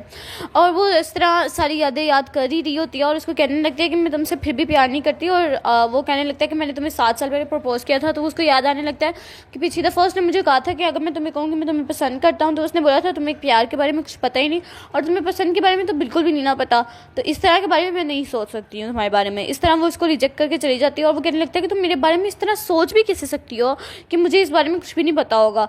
तो वो कहने लगती है कि मुझे याद आ गया सब कुछ, लेकिन मैं फिर भी तुम्हें कहती हूँ कि मैं सिर्फ और सिर्फ सीजन को प्यार करती हूँ, तुमसे बिल्कुल भी प्यार नहीं करती हूँ। ये सब सुन के तो उसको इतना गुस्सा आ रहा था कि वो उसको चपेट मार देता है और वो बेचारी जाके नीचे गिर जाती है। और फिर वो कहने लगता है नहीं नहीं सॉरी सॉरी, मेरा ये मतलब नहीं था, मैंने तुम्हें गलती से मार दिया, मैं तुम्हें मारना नहीं चाहता था। इसका क्या फ़ायदा जब उसने उसको चपेट मारी थी। इसके बाद वो उसको खड़ा करता है, उसके पास ज़्यादा उसके करीब जा रहा होता है, लेकिन वो उसको कुछ भी नहीं कह रही होती क्योंकि वो पिछली यादें याद कर रही होती है। और उसको याद आने लग जाता है कि मेरा पिछला नाम भी 7 साल पहले भी मोयोंगी था, मैंने सिर्फ और सिर्फ अपने मिशन के लिए अपनी आइडेंटिटी, अपना नाम ये सब बदला था और मींग रखा था। वो सब ये सब याद कर ही रही होती है और इस सब को इतना गुस्सा आ रहा होता है कि वो यहाँ से चली जाती है। उसके जाने के बाद वो इतनी चीज़ें वगैरह फेंकने लग जाता है और गुस्सा करता है, सब कुछ तोड़ देता है। और वो आ जाती है सीजिंग के पास और आके उसको ये सब कुछ बताने लगती है कि मुझे सब याद आ गया और 7 साल पहले मैं तुम्हारे पास सिर्फ और सिर्फ एक मिशन के लिए आई थी। उसको यकीन ही नहीं आ रहा होता कि यार सच में मिशन के लिए आई थी। और दोनों बच्चे भी ये सब सुन रहे होते हैं और वो कहने लगते हैं हाँ मुझे लूशिया ने तुम्हारे पास सिर्फ और सिर्फ मिशन के लिए भेजा था, तुम्हारा डाटा वगैरह चुराने के लिए, और मैंने सच में तुम्हारा डाटा उसको नहीं दिया। मेरी इस बात को यकीन करो, मैंने उसको गलत डाटा दिया था जिससे कि उसको कोई फ़ायदा भी नहीं होना था। तुम्हारा डाटा किसी और ने उसको दिया था और मेरा पहले नाम भी मोयंगी था और अब भी मोयंगी है। मैंने तुम्हें सिर्फ और सिर्फ मिंग किसी वजह से बोला था, अपने मिशन की वजह से। उसको तो यकीन ही नहीं आ रहा था कि क्या सिर्फ और सिर्फ ये मिशन के लिए मेरे पास आई थी और इसको मेरे से प्यार नहीं था। तो वो कहने लगती है कि नहीं नहीं मुझे तुमसे सच में प्यार था और मुझे हो भी गया था, वरना मैं उसको गलत डाटा क्यों देती। मैंने उसको सिर्फ गलत डाटा दिया था। मैं तुम्हें चाह रही थी कि मैं तुम्हारे पास आऊँ और आके तुम्हें सब कुछ ये बताऊँ, लेकिन मेरा एक्सीडेंट हो गया और मुझे लगा कि मेरी कुछ यादें गुमी होंगी, लेकिन मैं इतनी इंपॉर्टेंट याद कैसे भूल गई। और वो उसको ये सब कुछ रो रो के बता रही होती, लेकिन वो उस पर बिल्कुल भी यकीन नहीं कर रहा होता, पता नहीं क्यों नहीं कर रहा यार। फिर वो कह रही होती है कि शिंग शिंग तुम्हारा ही बेटा है, तुम्हारा बायोलॉजिकल सन है, लेकिन बाबे को मैंने ऑर्फनेज में उसी की एज में लिया था, इसलिए उन दोनों की एज सेम है, वो तुम्हारा सच में बेटा है। और ये सब उसको बता रही होती है। तो वो कहने लगता है कि मैं तो बहुत ज़्यादा कंफ्यूज़ हूँ, मुझे इस टाइम कुछ समझ में नहीं आ रहा है। और वो सच में उसका चेहरा देख लो कितना कंफ्यूज है। और मुझे इस टाइम कुछ समझ नहीं आ रहा, मैं तुम्हारे साथ करूँ तो करूँ क्या। लेकिन वो उसको रो रो के मना रही होती है कि मैं सच में गलत नहीं हूँ। तो वो यहाँ से चला जाता है और वहाँ जाकर ड्रिंक करने लग जाता है और उसको पिछली सारी मेमोरीज़ याद आ रही होती हैं कि हम लोग किस तरह थे, क्या ये सच में मेरे पास सिर्फ और सिर्फ एक मिशन के लिए आई थी और ये मुझे किस तरह ये धोखा दे सकती है। और फिर दोनों बच्चे भी उसके पास आ जाते हैं, मोयंग के पास, और वो भी रोने लगते हैं कि क्या आप लोग अब साथ में नहीं होंगे, मम्मी डैडी अब क्या साथ में नहीं आएंगे। और ये दोनों भी गले लग के अपने मोयंग के रो रहे होते हैं। यहाँ पे ये लोग रो रहे होते हैं, वहाँ पे वो सीजिंग रो रहा होता है। और हमें दिखाया जाता है कि लूशिया और सारे उसके बैंक अकाउंट्स वगैरह फ्रीज करवाना चाहता है, उसके स्टॉक वगैरह फ्रीज करवाना चाहता है और उनकी कंपनी को डुबाना चाह रहा होता है। किसी तरीके ये सब कर रहा होता है हैकिंग वगैरह करके, और उसको पता लग जाता है कि कोई हमारे नाम पे फेक अकाउंट्स वगैरह बना रहा है जिससे हमारे स्टॉक ख़राब हो सकते हैं, फ्रीज़ हो सकते हैं, और हमारे जो अब बाहर से आने जाने वाले पैसे हैं वो सब ख़राब हो सकते हैं, वो नहीं आ सकते, जिस वजह से हमारे स्टॉक फ्रीज़ हो गए। तो सेक्रेटरी कहने लगता है कि अब हम क्या करें। वो कहता है कि मुझे पक्का यकीन है कि ये भी लूशिया ने ही किया जिस तरह वो 7 साल पहले करना चाह रहा था। जल्दी से उस पर इन्वेस्टिगेट करवाओ, उसकी इन्वेस्टिगेशन वगैरह करवाओ, रिपोर्ट करो उसके बारे में। तो वो ये सब देख के सेक्रेटरी उसके पास रह जाता है वो सब करवाने के लिए। और फिर वो सोचने लगता है कि मोयंग, जो तुम्हारे पास 7 साल पहले तुम्हारे साथ हुआ था, मैं जानना चाहता हूँ कि वो किसने किया था और क्यों किया था तुम्हारे साथ ये इस तरह। और फिर वो सारे यहाँ पे काम वगैरह उसी काम में लग जाता है। और फिर जब निकल रहा होता है आधी रात को, तो सामने मोम बैठी होती है उसके, वो उनको देख के डर जाता है और फिर उनके पास आके बैठ जाता है। और उसकी मोम उसको बातें सुनने लगती हैं और कहने लगती हैं कि तुमने खाना खाया या नहीं खाया। वो कहता है कि नहीं मोम, अभी नहीं खाया, खा लेता हूँ मैं थोड़ी देर तक। और फिर उसकी मोम कहने लगती हैं कि मोयंग की तबीयत बहुत ज़्यादा ख़राब हो गई है कल से, और वो अब तो शायद हॉस्पिटल में भी पहुँच गई होगी, इतनी सारी तबीयत उसकी ख़राब हो गई है। वो कहता है कि क्या सच में हो गई, मुझे बताओ कौन से हॉस्पिटल में, मुझे जल्दी जाना पड़ेगा। तो वो कहने लगी, देखा मैंने झूठ बोला था, तुम्हें अभी भी उसकी इतनी फिक्र है तो तुम उसके साथ पैचअप क्यों नहीं कर लेते, तुमने उसके साथ लड़ाई क्यों की हुई है।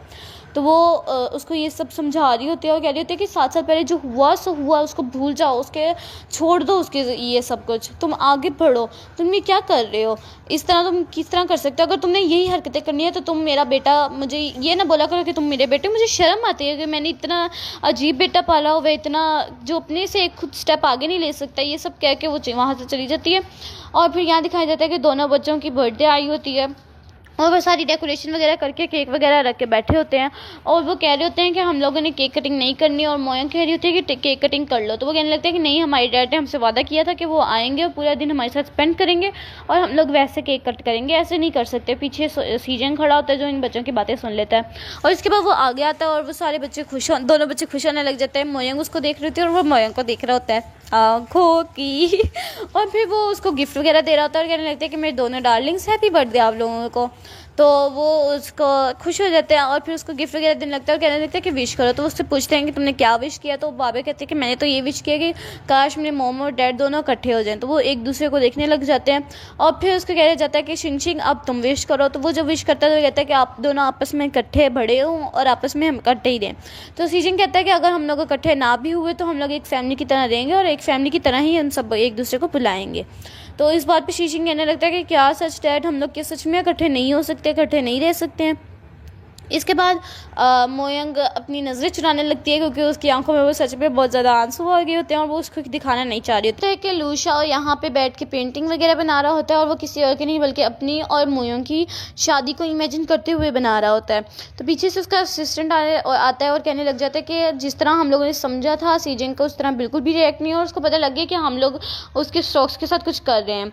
और वो मोयंग के फेस पे पिंक कलर के पेंट से मारने लग जाता है और वो कहने लग जाता है कि तुम सिर्फ और सिर्फ मेरी हो। इसके बाद मोयंग दिखाई जाती है जो कि पार्किंग एरिया से जा रही होती है अपने ग्रैंडफादर से बात करते हुए, जिसमें वो कह देते हैं कि बाबे और शिंग शिंग मेरे पास हैं, तुम्हें चाहिए कि तुम सीजन को मना लो, उसके साथ रहो और तुम लोग शादी करो।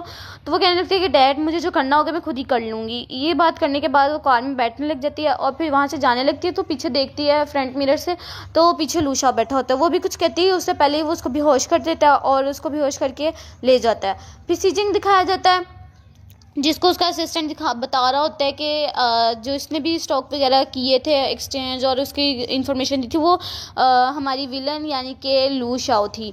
तो वो उसको कॉल करके बताने लगते हैं कि तुम्हारे पास पुलिस आ रही है, हम लोगों ने तुम्हें पकड़ लिया था। लेकिन वो कहने लगती है कि बस सिर्फ मुझे एक दफ़ा सीजिंग से बात करवा दो। तो वो कहने लगता है कि नहीं, मैंने तुमसे बात नहीं करनी। वो वहीं पर रोने लग जाती है कि मुझसे आखिरी दफ़ा भी उसने बात नहीं करनी। और पीछे से पुलिस के सायरन की आवाज़ आने लग जाती है। यार ये कितना इमोशनल सीन था, माना विलन है लेकिन फिर भी यार। और फिर यहाँ पे दिखाया जाता है कि सीजिंग अपनी बीवी को, माए को, ये नहीं देखा, उसको कॉल कर रहा होता है। तो सेक्रेटरी बोलने लगता है कि आप कॉल क्यों नहीं कर रहे हैं उसको। तो कहते हैं तुम इतने बोलने कब लग गए इतना ज़्यादा। तो वो चुप कर जाता है और फिर उसको कॉल नहीं करता और फिर अपने सेक्रेटरी को कहता है कि तुम कॉल करो। वो जब कॉल कर रहा होता है तो कॉल नहीं उठा रही होती। तो फिर सीजिंग भी कॉल करने लगता है तो उसकी भी कॉल नहीं उठाती। इसके बाद वो अपनी मॉम को कॉल करता है कि वो कॉल क्यों नहीं उठा रही। तो वो अपनी मॉम को जब कॉल करता है और कहने लगता है कि शिंग शिंग और बाबे क्या आपके पास हैं। तो वो शॉपिंग कर रही होती है। वो कहती है कि हाँ शिंग शिंग और बाबे मेरे पास हैं। फिर वो कहने लगता है कि मोयंग भी आपके पास है। वो कहती है नहीं, मोयंग मेरे पास नहीं है, तुम उसको मना क्यों नहीं लेते, मैंने तुम्हें कितनी दफ़ा बोला। और ये कह के वो कॉल कट कर देता है और फिर उसको ढूंढने के लिए भागने लग जाता है कि वो कहाँ चली गई, उसको ढूंढने लग जाता है, टेंशन में आ जाता है वो पूरा। दिखाया जाता है कि जो लूशा उसको नेल पेंट लगा रहा होता है मोयंग को और उसको होश आता है और वो ब्राइड की ड्रेस में होती है, उसको समझ नहीं आ रहा था कि मैं हूँ कहाँ पे। तो वो उठ जाती है तो वो कहता है, ओ मेरी ब्राइड क्या तुम उठ गई हो? तो वो उस देखने लगती है कि क्या मेरी नेल पेंट्स लगे हुए हैं और मैंने ड्रेस चेंज की हुई है। तो कहने लगता है कि आज हमारी शादी है, देख लो मैं अगर अपना रिलीजन चेंज करूँ, बुद्धिज़्म बन जाऊँ, तुम्हारी वजह से मैंने इस रिलीजन को पाया है, मेरा नाम लूसिया से लूसिया हो जाएगा, कितना अच्छा लग रहा है। इसके बाद वो उसके हाथ पे किस करने लगता है और फिर उसको कहने लगता है कि आज हमारी शादी यहीं पे ही होगी, देख लो तुम्हारा ख्वाब था कि तुम इसी चर्च में शादी करो, तो मैंने ये पूरा का पूरा चर्च तुम्हारे लिए बुक कर दिया है। तो वो कहने लगती है कि मैं तुमसे शादी नहीं करनी, मैंने तुम्हें पहले भी बोला था और अब मैं फिर से तुम्हें बोलती हूँ कि मैंने तुमसे शादी नहीं करनी, मुझे तुम नहीं अच्छा लगता। वो कहता है क्यों नहीं अच्छा लगता, और वो पागलों की जैसी हरकतें करने लग जाता है। वो कहते हैं मैं तुमसे प्यार करता हूँ, और फिर वो उसका कहती है कि नहीं, मैं अपनी 7 साल पुरानी जब यादें भूल गई थी, यही अच्छा था, इतनी पेनफुल यादें मुझे नहीं याद करनी थी। वो उसको गला दबाने लगता है और इतनी ज़ोर से गला दबाने के बाद उसको वो गले लगा लेता है। तो वो कहने लगता है ये तुम्हारा प्यार नहीं, ये तुम्हारी पोजेसिवनेस है जो तुम मेरे पे निकाल रहे हो। इतना तशद्दुद करने के बाद यार कौन कहता है कि मैं तुमसे प्यार करता हूँ। और फिर वो कहने लगता है ये देखो मैंने तुम्हारी ड्रेस भी वाइट कलर की ली है, तुम्हारे लिए ली है, देखो उसकी ड्रेस का वो फिर सूंघने लग जाता है, उसके ऊपर वो ब्राइड का जो दुपट्टा होता है वो ऊपर देने लगता है और कहने लगता है कि आज तुम्हारी शादी मेरे साथ है। और फिर वो सारे रिचुअल्स खुद ही करने लग जाता है चर्च वालों के, और कहने लगता है कि क्या तुम मुझसे शादी करोगे लूशा, और फिर वो आई डू बोलने लग जाता है। और वो सोचने लगता है कि अब वो भी उसको यही बोलेगी, लेकिन वो नहीं बोलती। तो वो उसके पास गुस्से से जाता है फिर से और उसको कहने लगता है कि तुम क्यों नहीं बोल रही, आई डू यानी तुम मुझे कबूल है। वो कहती है तुम मुझे कबूल नहीं हो और कभी भी नहीं हो सकते, मुझे सिर्फ और सिर्फ सीजन कबूल है। वो उसको यहाँ पे किस करने लग जाते हैं ज़बरदस्ती से, तो वो उससे मुंह हटा रही होती है इधर उधर, यार इतनी ज़बरदस्ती। और फिर पीछे से सीजन आ जाता है और फिर वो कहने लगता है कि मोइंग मैं तुम्हें बचाने आ गया हूँ। वो उसको रोती रोती देखने लग जाती है और फिर वो उससे जल्दी जल्दी उठती है वहाँ से और उससे पीछे होकर भागने लग जाती है उसके पीछे। फिर सीजन के पास चली जाती है और फिर वो उसको वहाँ पे खड़ा होकर सिर्फ देख रहा होता है। फिर उसके असिस्टेंट्स वगैरह आ जाते हैं जब वो चली जाती है और वो आके कहने लगते हैं कि लूशा बाहर सीजन आ गया। वो भागी भागी उसके पास जा रही होती है और वो भी भागा भागा उसके पास आ रहा होता है। पीछे से आ जाता है लूशा और वो कहने लगता है कि अगर मोइंग तुम्हारी नहीं, अगर मेरी नहीं है तो वो तुम्हारी भी नहीं हो सकती, मोइंग नहीं बच सकती। तो वो उसको पीछे से डिशक्याम कर देता है, यानी वो उसको गोली मार देता है। यार कितना बुरा है, अब ये ज़्यादा हो गया वैसे। और उसको सारा कुछ याद आ रहा होता है सीजन को, हम लोगों ने किस तरह मेमोरीज वगैरह की थी। वो उसको जैसे ही गले लगाने लगता है तो वो उसको गोली मार देता है और वो पीछे गिर जाती है और वो उसको जल्दी से ज़ोर से गले लगा लेता है। पीछे से पुलिस वगैरह आ जाती है, उसका असिस्टेंट उसको कहता है कि हमें यहाँ से भागना चाहिए, लेकिन वो वहाँ पे स्टिल जमक के खड़ा होता है, फ्रीज़ हुआ होता है और उसको देख रहा होता है कि मैंने क्या कर दिया। और फिर हमें दिखाया जाता है कि 3 महीने हो गए इस बात को कि वो उसको गोली वगैरह लगी थी। अब असिस्टेंट उसके पास आता है और उसको कुछ कहने लगता है कि पीछे से दोनों बच्चे आ जाते हैं। हम लोग कहने लगते हैं कि मोम को होश आ गया, मोम को होश आ गया। तो वो पहले वहाँ पे खड़ा होकर हैरान हो जाता है और खुश होता है और फिर वो भाग के जाता है मोयंग के पास, देखता है कि वो उठ के बैठी होती है और फिर वो रो रही होती है, स्टिल उसकी आंखों में आंसू होते हैं। वो उसको जाके गले लगा लेता है। पीछे से उसके वो भी आ जाते हैं बच्चे और उसकी सासू माँ और असिस्टेंट सब खड़े होते हैं और उन्होंने एक दूसरे को गले लगाया होता है और कहने लगता है कि क्या तुम ठीक हो। तो वो भी रो भी रही होती है और हंस भी रही होती है। यार ये कितना अच्छा मोमेंट है। वो उसके बाल पीछे करता है और उसको फिर से गले लगा लेता है और वो कह देती है कि मुझे भूख लग रही है और फिर वो हंसने लग जाते हैं सारे। तो सासू माँ कहती है कि मैं तो तुम्हारे लिए इतने अच्छे अच्छे खाने बनवा के लाऊंगी, तुम बस टेंशन ही ना लो। और फिर वो अपने बच्चों को इशारा करके बुलाती है अपने पास और सारे दोनों बच्चे भी रो रहे होते हैं। उसकी सासू माँ कहती है कि जाओ बेटा उनसे जाके मिलो। तो फिर वो जाके उसको गले लगा लेते और कहते हैं हमने आप बहुत ज़्यादा याद किया मोम। और फिर वो सब हैप्पी फैमिली बन जाते हैं। फिर कुछ टाइम बाद दिखाया जाता है जी इनकी शादी का टाइम है और वो सब डेकोरेशन वगैरह कर लेते हैं। बच्चे भी उनके पास सारे खेल रहे होते हैं और सीजिंग बलून वगैरह फुला रहा होता है और फिर वो फुलाता एक उसके सामने ही उसके अंदर से हवा निकाल देता है और वो यार ये कितना अच्छा लग रहा था। और फिर वो भी उसके सामने बबल्स वगैरह फुलाने लगती है और वो उसको कहने लगती है कि जल्दी करो हनी, हम लोगों ने बाकी चीज़ें वगैरह भी तो करनी है। तो वो उसके पास जाता है बलून्स वगैरह लेकर, तो वो उड़ जाते हैं। उसको जल्दी जल्दी हक करता है, उसको वहीं पे बच्चों के सामने किस करने लग जाता है और इनकी तो किस रुक ही नहीं रही थी भाई। चलो कम से कम इनकी हैप्पी फैमिली तो हो गई ना। और बस यहीं पर हमारा ड्रामा एंड हो गया। वीडियो अच्छी लगी हो तो लाइक करना। तब तक के लिए अल्लाह हाफिज़।